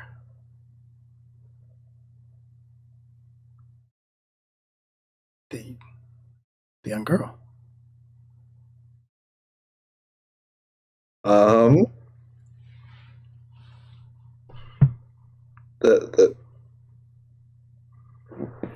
Did Maeve just die off screen? Well, when it became evident that you would not be willingly undergoing the procedure, the Daiguji made a choice to send a message. By undergoing the procedure now, by submitting, you're sparing the lives of the two that remain.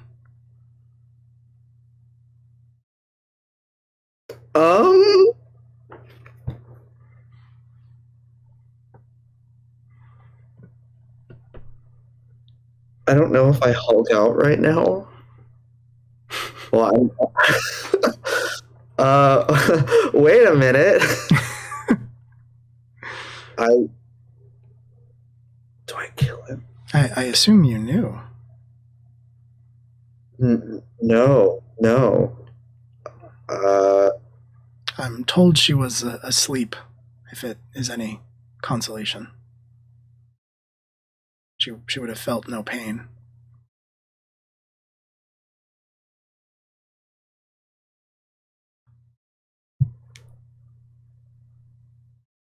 Do it. I think I...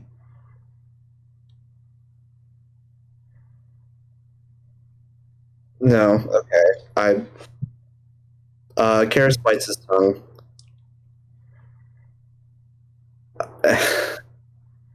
Let's just get it over with. Very well.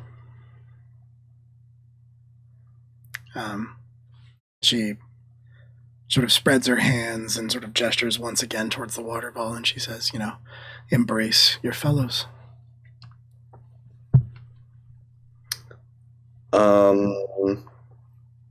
I just kind of fall face first into it. Okay. All right. You fall face first into the pool of nanites, and you immediately sort of begin to sink into it, deeper and deeper. And you have the sensation like you're just sort of sinking for far, like the pool's not deep, but you just sort of keep sinking and sinking and sinking. And it becomes very clear that you are not experiencing the sensations of your physical form anymore. It is very dark, but you sort of start to see light approaching you from all directions as you are sort of almost like, you are like deep in the ocean, it feels like, and it's pitch black, and then suddenly you sort of see light surging towards you from all around you. And it looks almost like a wave at first, but as it gets even closer to you, you see that it's not. You see that it's just threads. It's just individual threads that are all sort of like arcing and sort of pinging off of each other and making their way to you. And then, before you can even really process the speed at which they're moving, they touch you. They touch your body all over you, head to toe. These like little points of light all sort of connect to you, and you begin to feel everything all at once. Everything that all of the other Shinshoku who have undergone the procedure are feeling at the same time, and you start to lose this sense of where you begin and where you end and they begin. It sort of like starts to overtake any perception you have of yourself as an individual, and that sort of perception that you had of floating alone in this like deep ocean. You leave it far behind, and all that's left is everything simultaneously. Everything that the you on Takamagahara 5 is feeling, and everything that you in downtown Tokyo is feeling. And that, but with a million different locations. And effectively, Karis Mori / 201915R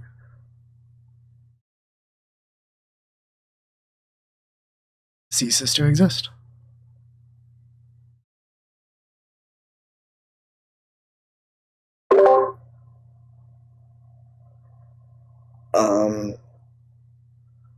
I feel like right now all I hear and feel, aside from everything that you've laid out, is I don't know, maybe like the skittering and chittering and weird gross noises that the nanites make. What's different about this one? What's different about this time entering the procedures? It doesn't hurt. It doesn't feel like anything.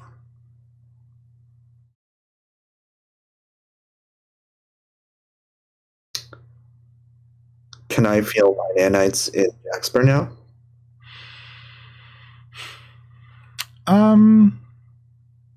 I don't think so. No. But there's also not this sense of you.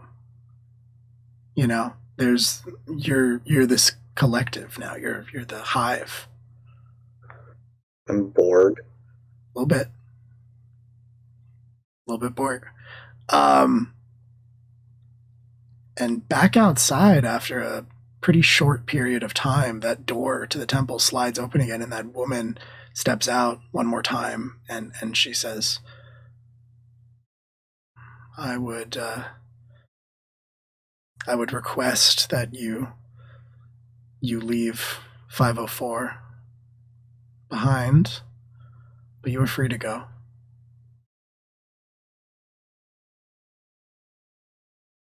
You're muted, though. You're muted, yeah. 504 is our node, as far as we're concerned. Calling them nodes now, I just feel rude. Anyway, yeah, he owes me $20, so I'm gonna need to talk to that portion of the behavioral culture or whatever it's called. I don't know. Pollen bearer. It's not better, is it? It's not better. And look, we've kept all of this away from the fourth member of our crew. So if we don't come back with him, it's going to be real fucking weird. He's going to have a lot of questions. Yeah, so we could just see him at least. Way easier if he just comes with us. Yeah, he's also our only pilot. The two of us kind of suck at that. We do. So 9-1. we're hoping that we could just, borrow a piece of the hive. I mean, if you guys still want to collect information as well, I don't know how valuable that's been, but we are now aware you before. Fuck. of it. 915 is to be redistributed. And I understand your reticence to let him go about his work, but please try to understand the great personal sacrifice that he has made to ensure that you may leave. Oh, you were going to kill us. I should have assumed that. That's fair. Fully. Yeah. Most people do tend to want to. Okay. All right. Can we say goodbye? Alice is basically entirely busy. I don't know what Jax needs for the handshake protocol to dump nanites back into somebody. I'm like, I need to touch him. Sure. Can we just confirm that he's alive? Yeah, I just want to make sure you didn't juice him. Even if he's just unconscious, I get it. He's got shit. And we're not trying to make your life any harder than we've already made it.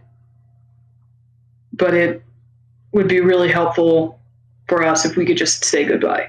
So it sounds to me like you're manipulating, or you're trying to manipulate her humanity, and I'm going to need you to roll slick. Cool. I am not slick. Neither is us. So. None of us are. None of us are slick. Now, the two of you could try to do this together if Ellis wanted to do lean on me or something like that. Yeah, let's do that. Yeah, Ellis, I'm good at that. I'm good at that. Yeah, so roll with Stalwart Ellis first. I think I built that to this still. I did. All right, that's an 11. Nice. Okay, so you can give Jaxper advantage going forward. If you have a stress, you could clear stress, or you can say you aren't pushed to your limits or exposed to danger or complications. I do not have stress. Well, Ellis would be the one able to clear stress. I don't know if Ellis has stress. I do, so I'm going to clear that. Oh. Okay, all right. Well, actually, wait, no. So, because otherwise it would indicate that I am pushed to my limits. yeah, that is the way the move works. No, I'm going to pass advantage, and also I'm not pushed to my limits, because I only have one stress on. Cool. Rad. That sounds good. So, Jaxper, roll with advantage, 3d6 plus slick. Take the two highest. Cool. Oh, that's an 8. Nice. Okay, so it's a really bad roll. Okay. I'm going to say that is tight. That is good. You say this, you appeal to her humanity, and she looks at you and sighs, and she says, 915 no longer exists, but if it will give you some sense of closure, very well. And she slides the door back open, and a form that you recognize as Karis, but completely, devoid of any sort of emotion or reaction whatsoever, steps out onto the porch and just kind of stands there impassively, lightly crosses his arms behind his back, in a sort of position indicating, a readiness to receive direction, waiting for orders. 90210. Great to see you. Anyway, so Reporting as requested. can we like check his pockets? Because I was only like 20% joking about that $20, and I think he's got it on him. So I mean, I can do that. I can check. Let me see here. Jaxper is going to put his hand on Karis. As you know, I am a mechanically desperate and degenerate gambler, as you all have identified through your various Bezosian, Zuckerbergian means. So, we have been thoroughly zucked by this organization. It's true. It's true. Jaxper is going to make physical contact, skin-to-skin contact with Karis, and start the nanite transfer. Okay. You do that, and as you reach for him, she's going to she's going to intervene in a way where she's basically going to say, I would ask that you not, but by that point, I'm sure you've already done it. She is. So, Ellis will, at that time, in the abilities of someone with a negative slick, without even rolling it, literally point at the nearest window and go, "Oh shit, is that a rocket?" Okay. All right. She cocks her head. Which distracts no one, but is like, what? She does look confused for a split second, which is just long enough for Jaxper to reach out and make physical skin-to-skin contact as the nanites swarm out of your pores and into Karis's body. So much. I need you to know how much I hate this, buddy. Oh, I'm taking the blame for that. It's awful. I do like all the different, the way we define more and more of these flavors as we go through this. I like that. So you are gonna be Karis. Wow. All right. Your body seizes up, and I think you drop to the ground, unable to keep your feet as your I said Karis, right? Yeah. Yeah. Okay. Cool. Karis, you drop to the ground as these nanites that were once yours swarm over your body and begin to overwrite your consciousness.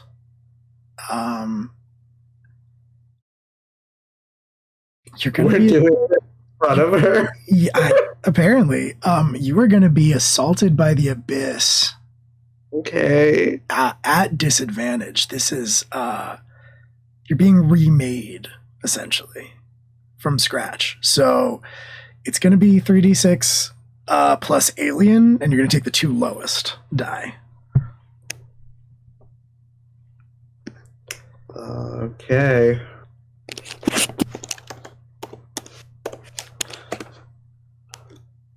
Six. Okay. 6 is a failure. Which doesn't mean that it doesn't work. It just means that you do not avoid the bad things from happening to you in any way, shape, or form. That's fair. Bad things happen. I kind of deserve it, though. Well, you are definitely scarred by the experience, and you. I'm gonna do something that we don't normally do in the system. I'm gonna say you have to write a hook about this. Normally, you have the option of writing a hook about this. This is the weirdest, possibly worst, possibly best thing that has ever happened to you. You kind of feel like as these nanobots get to work,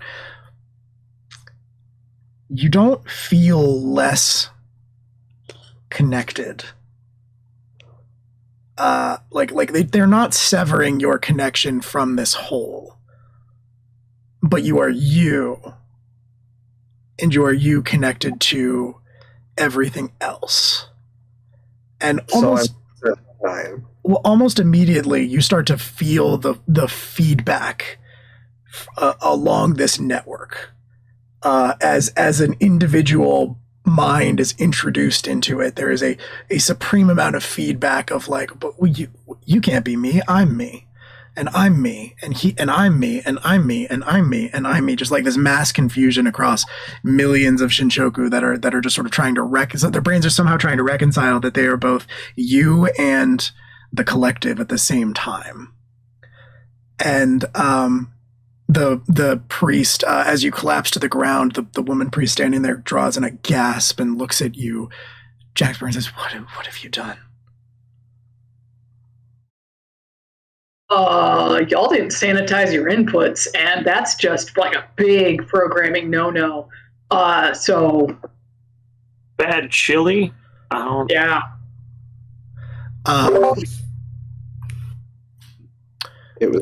I think that only lasts for a few seconds, and then the network goes dark.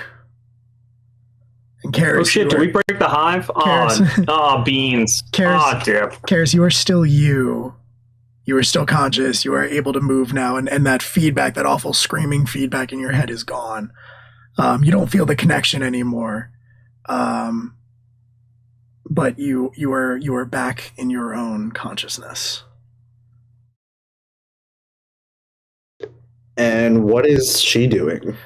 Oh, let me explain to you exactly how badly you guys fucked up the implementation of a hive mind. You really, really can't just brute force it across a whole mess of people like that, because you end up with a situation like this. You get one person who develops autonomy and the whole thing goes haywire. So, when you're developing a hive mind, you have to kind of, either raise people like that already, or you can, just build a little bit of individuality into there. You were going to get that anyway as individual experience moved across the galaxy, and you're starting to get time dilation shit. You guys fucked this up pretty magnificently, is what I'm saying. Small cadres, much better. Much better. She what he said. She appears to not even be processing what it is you are saying, but she is just sort of staring at the ground where Karis is. Karis, I don't know if you want to stand up. You are back to yourself now. Oh, the idea that he doesn't. He just like stretches out, puts his hands behind his head, is like, I'm good. I'm not gonna let on that I'm back. I'm gonna lay face down and wait for the right moment. She stands there for a second longer, just sort of staring open-mouthed at Karis, and then from inside the temple, stage whisper over to Jax as she's doing that. What did we do? I'm on the ground like, is it computer shit? Yeah. Oh, dip. All right. Are they gonna kill us now? And I don't fucking know. This is gonna be weird. All right. from inside the temple building, there are 3 low tones of a bell ringing. And the woman, the priest, sort of like, that seems to break her out of her reverie, and she almost like dazedly goes inside of the building.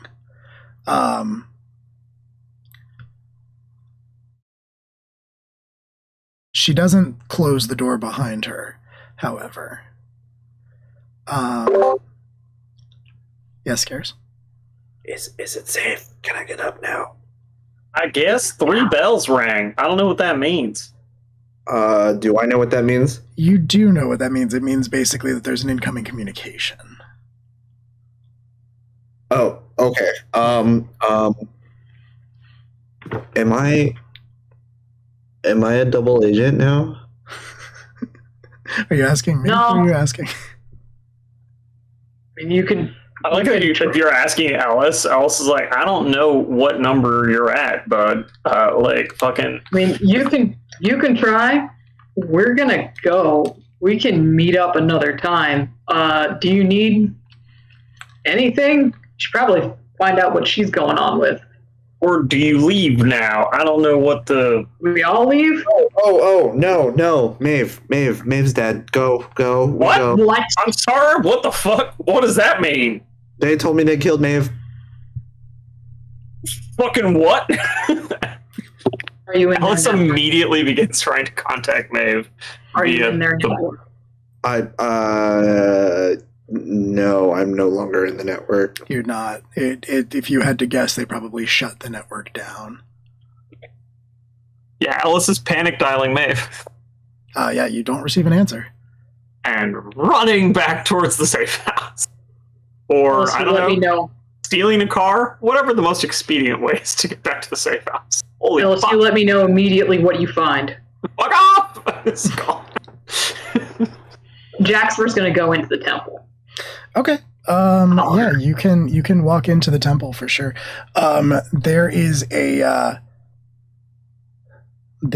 screen, one panel of the like shoji screen that is inside has sort of been replaced. As a matter of fact, there is sort of an altar in the back of the temple room inside, and above that there is a scroll hanging on the wall, and on that scroll there, where there would normally be writing, there is instead a person. And Karis, are you also going into the temple?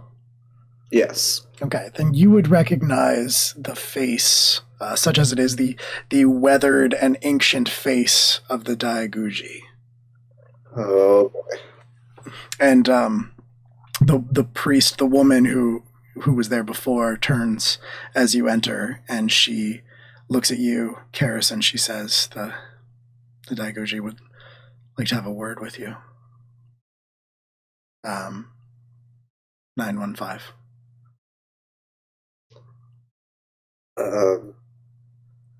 Here I am. Here we are.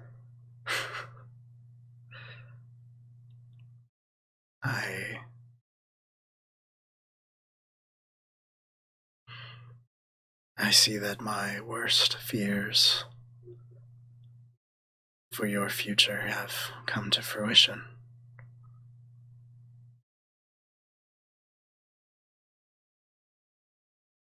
I did my best to try to make you understand, 915, the importance of casting off all attachments.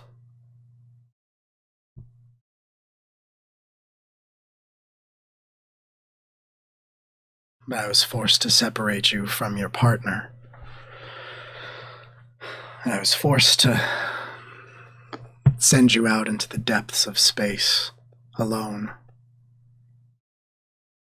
I hoped you'd realize and come to see. And now, what have you done?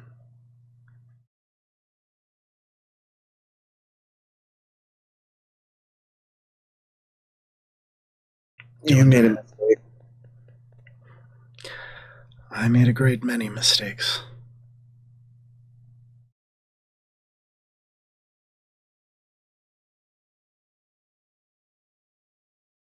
This may very well be your last. How do you see this ending? You killed the girl. Did you have the girl killed, or was that a lie? The girl? And the woman, the priest, speaks up and she says, one of the crew members of their ship. Did your local node kill the girl? Again, the ancient figure looks at the priest and she nods.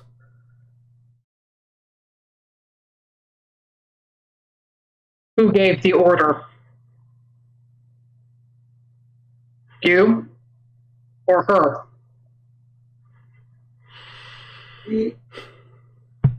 No one gave the order. He was a node. He had no capacity for choice. The command came from somewhere. From where did the order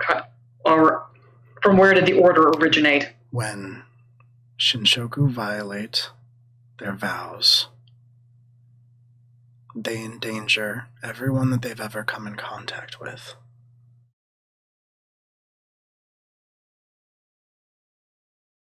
So you then, the writer of policy. The policy, the vows, are far older than I am. Director of policy, then. Perhaps at one time.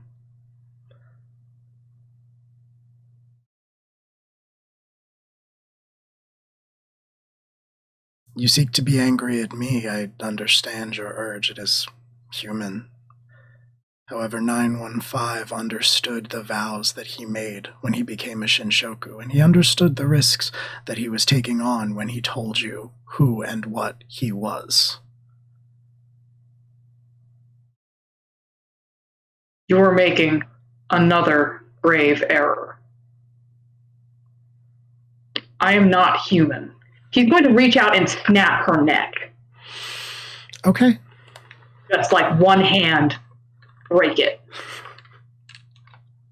Okay. Yeah, you can do that. Yeah. I'm not gonna make you roll for that. You do it, and she crumples to the ground, and he watches it happen, seemingly devoid of any expression, and 915. For this you've given up everything?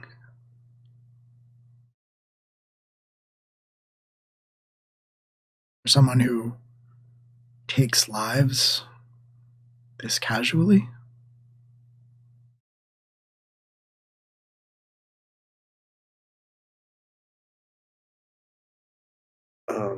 I taught you that all life is sacred. Except Maeve's. Except when necessary. Life is only as sacred as you allow it to be. Life is always sacred, just as it is temporary. Hers more so than others, then. This is all on a screen, right? Yes. Okay. Can I have... Okay, do I still have those charges of microdrones after? Yeah, I think you used one. You could say you have two, sure. Okay. I'm going to give you an option. Sorry, I'm gonna let you do your thing. I want to do one thing. Mm-hmm. Yeah, no, good. I'm into this. I'm going to give you an option. Assist us in the dismantling of the Puritans. Something just exploded outside my actual house. You like fireworks? Like exploded? Like something sounds like something like actually exploded. Give me like 2 Yeah, go look at that. Yeah, do that. Yeah, here we go. That's a real explosion. That's Yeah. That's not like a drama. This isn't like a drama thing. This is like a thing that just. We're doing it live. So yeah, the cinematographic cut is to Ellis frantically dialing headphone and streaming towards the safe house. Yeah. Full on run. Throwing people out of your way. Yeah, exactly. There's like a street festival happening as you go down one street. You just kind of like pull your gun out and fire it 5 times into the air as people clear out. Yeah, exactly. Yeah. The most manic you've ever seen the man. Yeah. While all of this is happening, can I use my drones to...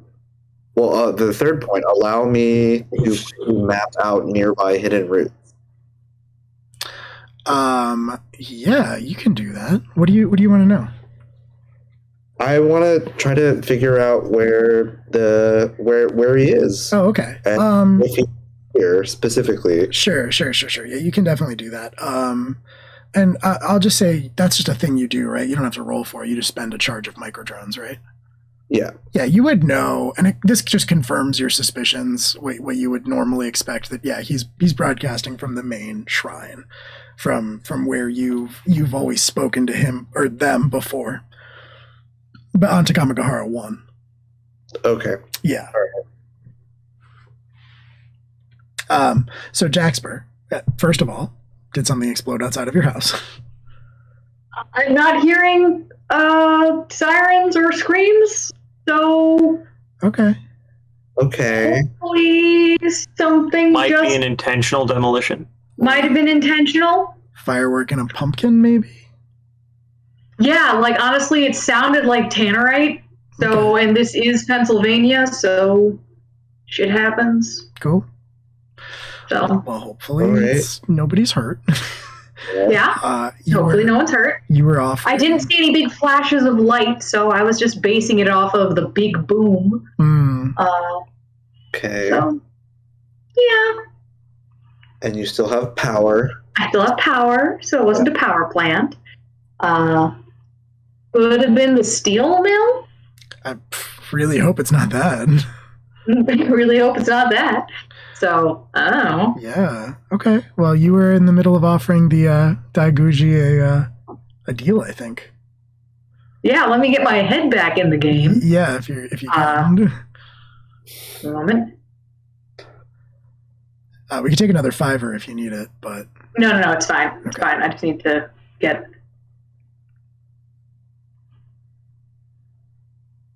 You help us take out the Puritans to regain our captain.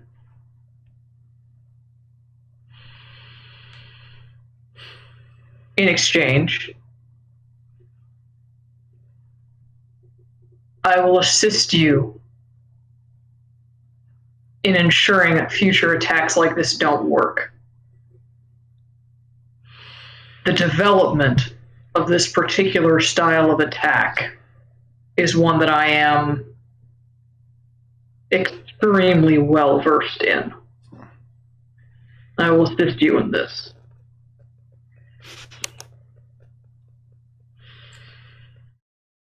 You will do this.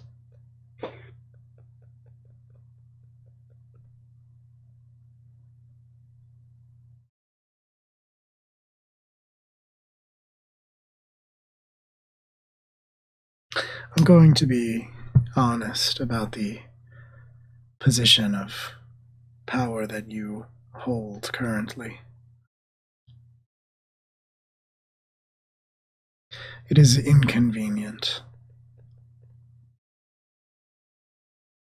It impacts the betterment of the people of Takamagahara.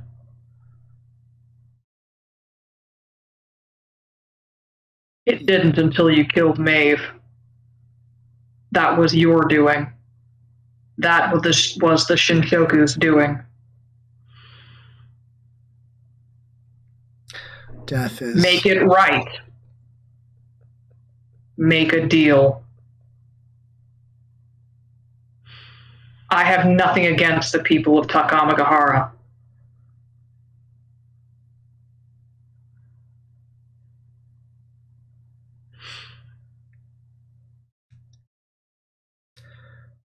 You make threats misunderstanding your position. I am prepared. I am not making threat. I am prepared to make a deal. I know or care nothing about your squabbles with the Puritans or any other. You, your crew members,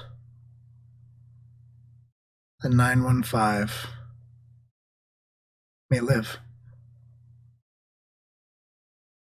If he disconnects from the network and never again interferes in the business of Takamagahara again. So long as none of you interfere in the business of Takamagahara, I will forget that you exist.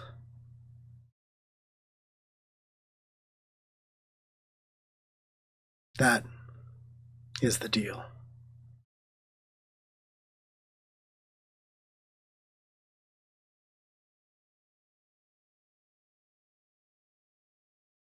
Done.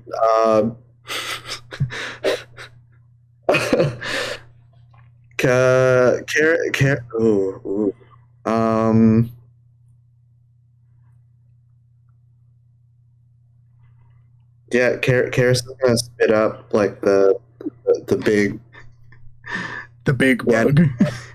The big bug. Okay. Yeah, I think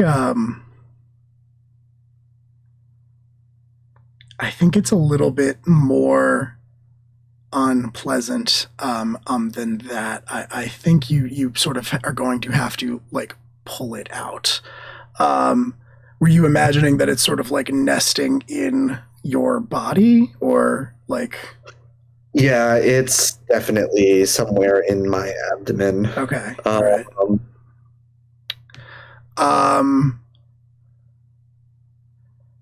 Yeah, I think it is like, it is definitely going to be something that you are going to have to pull out. And I think it is going to be deeply, deeply unpleasant. And I think the Daiguji is going to sort of walk you through it from the wall scroll. Is basically going to give you exact surgical instructions about how to extract this small-ish bug machine from your abdomen. And it says, if you follow my instructions with a steady hand, you will live.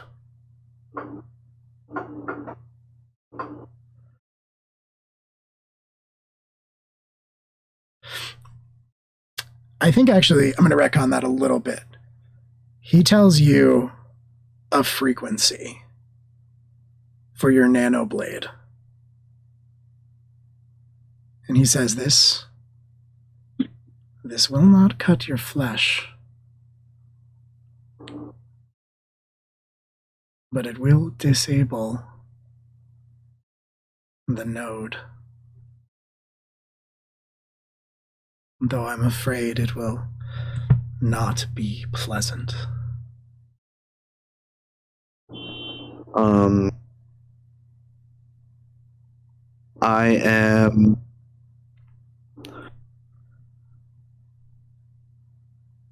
I want to hand the nanoblade to Jaxper. Is Jaxper in a position to take that or do anything right now? I don't know. Like Jaxper's a little bit in robo mode, so yeah, he'll do it. Fair. Okay. All right. Like Jaxper is currently like slight. Again, he's got that very green glow. Yeah. As Elliot and Shervin are both kind of like trying to express themselves.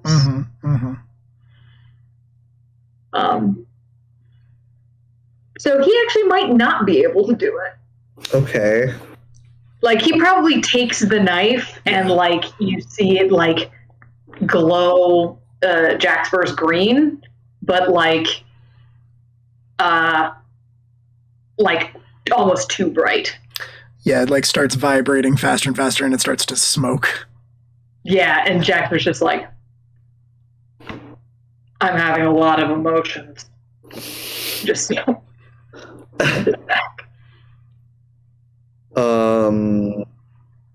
A pleading look at Ellis. Oh, Ellis is gone. Ellis is checking on Maeve. I was saying that. That's right. I forgot. Sorry. Okay, I am about to cut myself open with this. Technically, you're not going to cut yourself. The vibrational frequency, if you do it correctly, shouldn't actually harm you. It will just hurt a lot. Can I do a lean on me? Yes. Ready to. Yes, I think that is very fair. So that's with Stalwart. Yeah.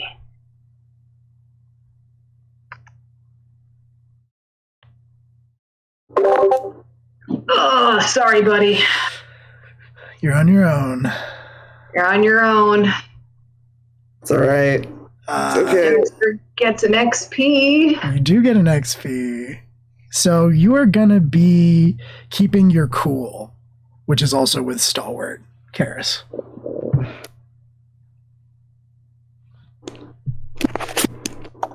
And that's just flat. 2d6 plus Stalwart, yeah. 8. That's not a fail. You did it.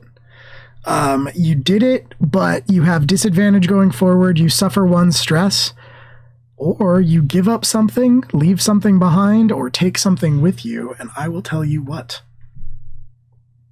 I leave something behind.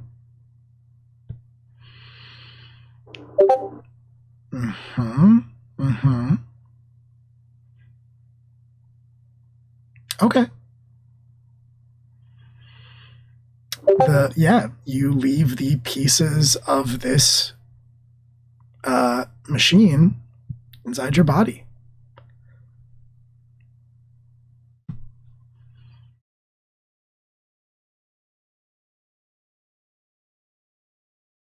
The implications of which may become clear in the future. So they've been like severed, but they're just dead in there. Probably. Cool. As far as you know, everything went off without a hitch. You did the thing. You didn't cut yourself. It hurt like really bad, but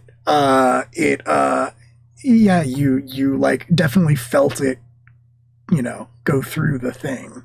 You made contact with something solid, you pushed through it, you came out the other side.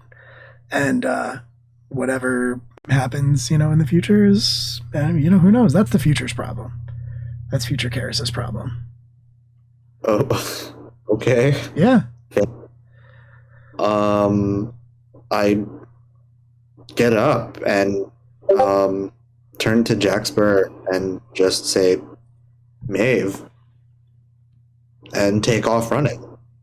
As you are getting up, as you are finishing the process, the Diaguji from the screen says, as of this moment, you are no longer Shinshoku. You have no name, no designation. You are alone. And then the screen goes black.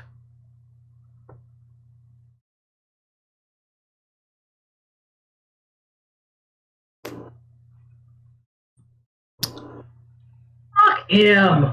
What a pompous old douchebag. Using all that fucking power just to stay there. What a piece of absolute shit. Let's go find Maeve. If she's dead, I'm killing him. Just FYI. Oh, he dead. You real dead. You will absolutely have to beat Alice to that. I'm gonna be your race. I'm gonna find a way into their network, and I'm just gonna Elliot's in here. Oh my god, he's making plans, my dude. That sounds so complicated. Allison's just gonna shoot people until he gets to shoot the person he needs to shoot. Yeah, you run back, and I'm gonna take a little bit of narrative liberty here. Take control, that's fine. I'm gonna say, you two run back as fast as you possibly can, and you weren't that far. The temple, the Waypoint Temple was not that far from the campus as we established and where you all are staying. And you burst into the apartment.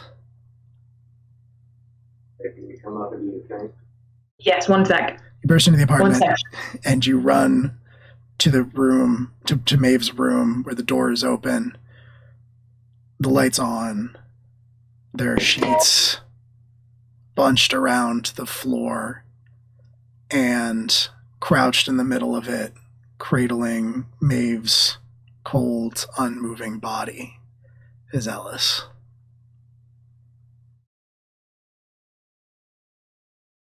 And sounds like we might take another break. Yeah, well, I've got to go sing Edelweiss to my child, so... Yeah, I think it would be kind of, it'd take the wind out of the moment a little bit to keep going without you here, so I think we'll just take a quick break while you do Edelweiss, if that's cool. All right, we'll be right back, everyone. Thanks for sticking with us. Don't go away. Things are just getting good. See you in a few minutes.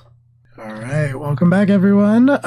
So we have an exciting situation on our hands to say. That's a way to put it. Yeah. An exciting situation. Just to reiterate. Interesting. It's an interesting Uh-oh, spicy. moment. It is Spicy. spicy content ahead. Yeah, Jaxper and Karis burst into the apartment, run to the door of Maeve's room, and see Ellis crouched there, holding Maeve's body. No, it's true. Yeah, Ellis has been crying. I'm not sure how perceptive either of the two of them are, but that's done now. We've gotten past that point. So Ellis is going to put Maeve on the bed and kind of put things, right, make sure that everything looks appropriate, and then turn to the only two magical motherfuckers that he knows in the world and go, can you fix this? Or do I hurt people? Let me find out if the answer might be both. We can do both. I like both. Both is good. I killed the woman I'm pretty sure gave the order. That's a start. How about you? That was more by way of apology, because I know you wanted that. No, that's fine. It looks over Karis, like, they still your people? They are not. Good choice, because you'd be number 2. Fix this. Meanwhile, I'm going to go buy bigger guns. And Ellis walks into the living room and gets on the phone to potentially spend the last of his liquid assets to purchase very powerful explosives for the destruction of Takuga temples. You're calling your gun guy? Yeah. Oh, I'm calling my bomb guy. Okay, your bomb guy. Sorry. Yeah. Hey, put it in order for some EMPs. We're going to want those. Yeah, I'm going to try to... I don't know what that is, but I will put it on the sticky note. I am going to try to do the thing that I initially tried to do with the guy that didn't work and shut me down. All right. And I am, I guess, at the same time going to do the glowing hands shocky. Well, she is definitely past the point of defibrillation being an option. Like definitely long past that. But you could try to do a lean on me if you wanted. One of you could try to assist the other that is, whoever's best qualified for doing something like this. Yeah, what's your alien and what's your stalwart? 0 and 0. Okay, cool. I have 0 alien, but I do have +1 stalwart. So I might actually be better at helping you and you doing the alien role. Okay. And if I fail, I can take an upgrade called I advance, and I'm gonna take an upgrade called Flesh Knitter that will let me actually do the thing. Just automatically? No, I have to do a bunch of shenanigans, but That's the mystic move, right? That's the mystic move. Okay, yeah. Cool. Let me put my glasses back on. Good. There we go. Just pulling up that book to take a look at things. Nice. Okay. All right. So cool. Yeah. I think it sounds like what you're both doing is essentially sort of pooling your resources, kind of going in and basically simultaneously doing all the things, basically simultaneously sort of using your nanites to force the body to do all of the things it needs to do to start living again, essentially. Yeah. To kickstart those processes again. Yeah. Okay. Yeah, I mean, it sounds like Della's assisting, right? So go ahead and roll first. You're on your own, buddy. Oh boy. Oh boy. Gonna just quickly throw a bad science in there, and okay. So Yeah. So Tayo. This would be 12. an alien roll. 6 boxcars. Look at you. Yeah. Pulling it out at the last fucking minute. That's the second boxcars. See, Yes. I said everything would be Kicking fine. ass, buddy. I said everything would be fine. I knew Tayo was going to roll boxcars. I am just as shocked as everybody else. Oh boy. All right. So I'm glad you Anxious rolled. Alice noises increases. Yeah. I'm glad you rolled an alien. It doesn't really matter which move we were going to use for this because you succeeded so well that you do it. You both do it together, helping each other.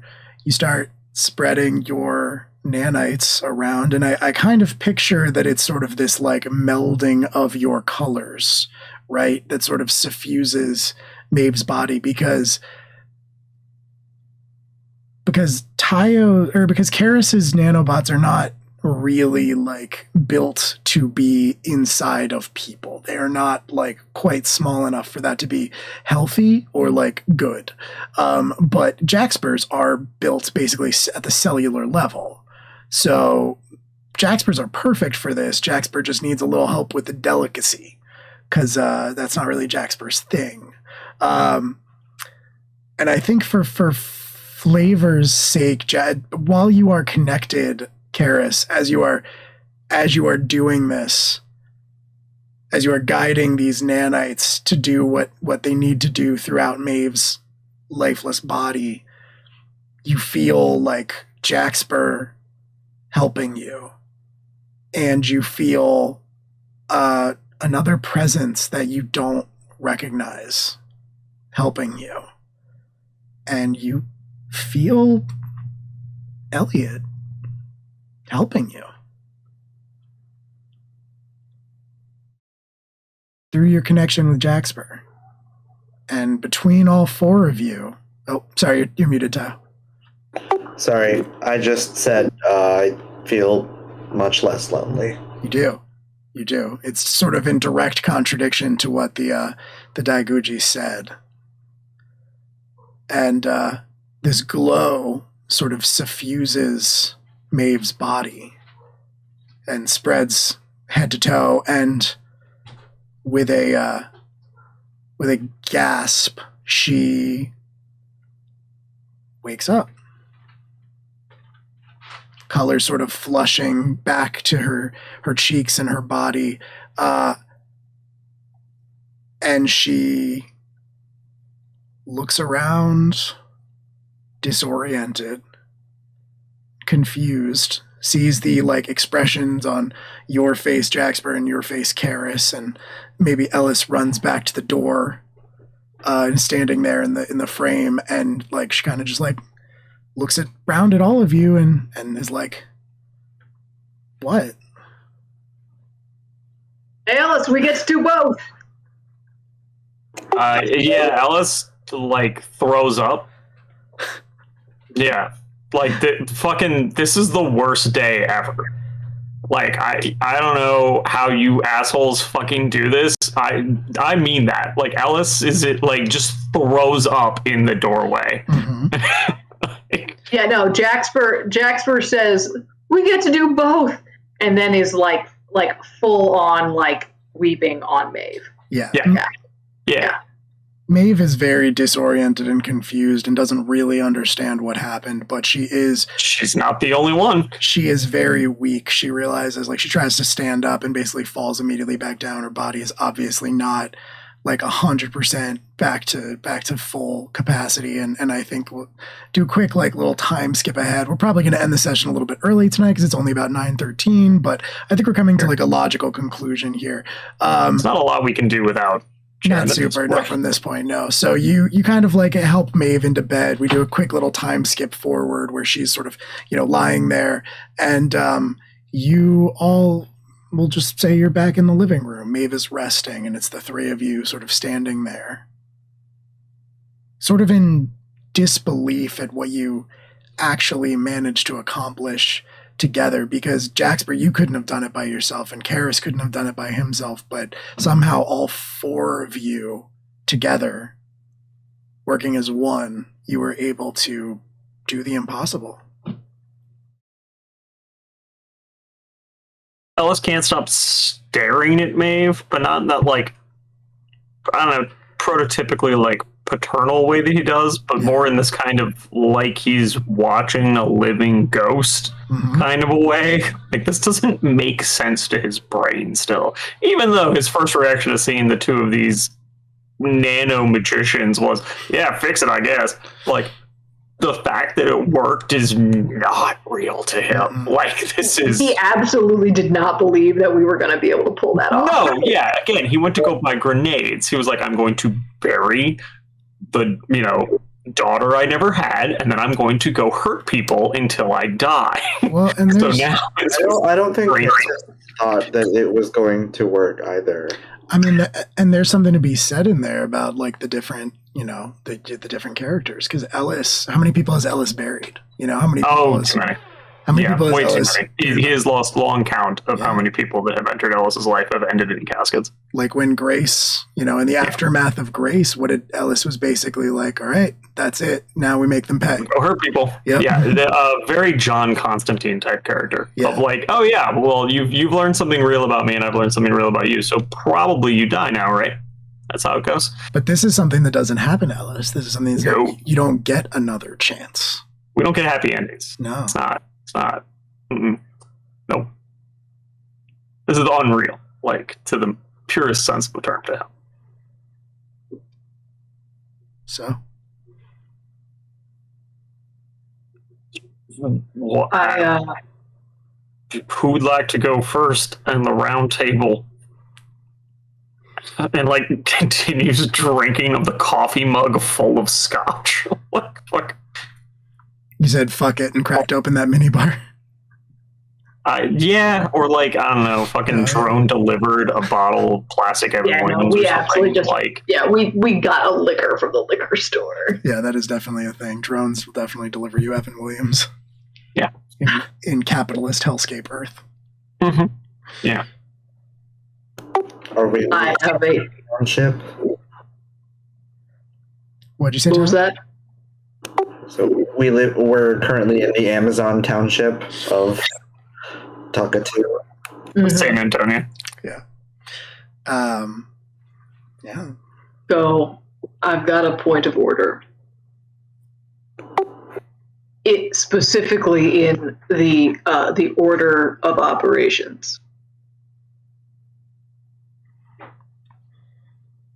Every bone, every nanite, every person inside of me wants to kill the people who killed Maeve. Yeah, that needs to happen. But we are doing both, right? Yeah, we're doing both. Oh, we're doing both. Oh, we're doing both. Yeah. But the fact is, if we do that and take ourselves out and don't have Grace here first, then we're not leaving her better off. So hurt other people first, then hurt those people. Yes. Karis says yes. And when you hear it, you're also... It sounds a little buzzy and slightly electronic. What? What's happening? You got a thing in your throat there, buddy. You're AM, not FM. What happened? I'm also hearing the nanites in my head say yes, and they have voices now. This is cool. This is a cool chapter in my life. I want to point out to everyone, this is just definitely, of all the horrific shit, this is unique. Y'all are a special couple of boys, let me tell you. Nano bros. I'm gonna go drink until I die, and y'all tell me how that goes. Please don't do that. You're still the best gunner I've ever met. Your compliments are quite lovely. I swear to God, if I have to bury any of you, I will hunt you down in the afterlife and shoot you there. Ellis wanders into a broom closet room and begins chugging brown liquor. Ellis, I promise you, when I die, there will not be enough to bury. Besides, death is no longer an obstacle in this universe. You can cure it. Again, Alice vomits in the room as that voice enters his head. There are no We're consequences. science space wizards. God, the horrible thought of himself being brought back from death also is just so bad for him. You're gonna need that. You're gonna need a really, really specific DNR around these guys. Like on the one hand, he's like, "Oh my God, she's back. That's so important." And on the other hand, he's like, "Oh my God, they're not gonna let me die." I just so badly wanted to turn to Ellis and just, I didn't want him to feel left out, and maybe he wanted some nanites too. That wasn't. That was one possible outcome for shit. Anyway, on that note, I think we should probably call it a night. We did a lot. Karis is no longer, indebted to the Shinshoku. Maeve is no longer dead. And you've got some leads to follow up with for Grace, as far as that's concerned. So Ellis is only a little broken, and I'm sure things will get, better for him really soon. He's definitely going to have time for some therapy and introspection. Yeah, and questions about the nature of life and death. Thank you so much if you joined us tonight. If you watched, if you posted in the chat, if you donated, followed, any of that good stuff, we really appreciate it. It means the world to us. Hopefully you liked what you saw here. If you want to keep up with our schedule, you can follow us on Twitter at LFT Apocalypse, or you can join the Discord server where we also post stuff about when we're going live and what we're doing, etc., etc. And it's a good time. There are good people in there hanging out all the time. I think that's pretty much all of our housekeeping. The next stream is, I guess, going to be Bastion on Tuesday, which is just a video game stream that I do. Andy, the other GM who runs our alternating Sunday game, is going to be doing, I think, still Lost in Random on Thursday. And then during the weekend, I think this is, on the 6th, Andy is also going to be playing Dark Souls for 24 hours because he hates himself, and it's for charity. Fucking lunatic. Yeah, so that's going to be a fun thing that's happening. And I think on the 7th is Pulp Diction, right? So how is he going to... You know what? I don't know, but he's going to stream Dark Souls for 24 hours and then maybe do a tabletop stream. Not sure how that's going to go. But I think he's going to sleep the rest of the day. Yeah, that makes sense. Okay. Well, on that note, let's call it a night, everyone. Thanks for hanging out. This was a lot of fun, and we'll see you soon. Have a good one.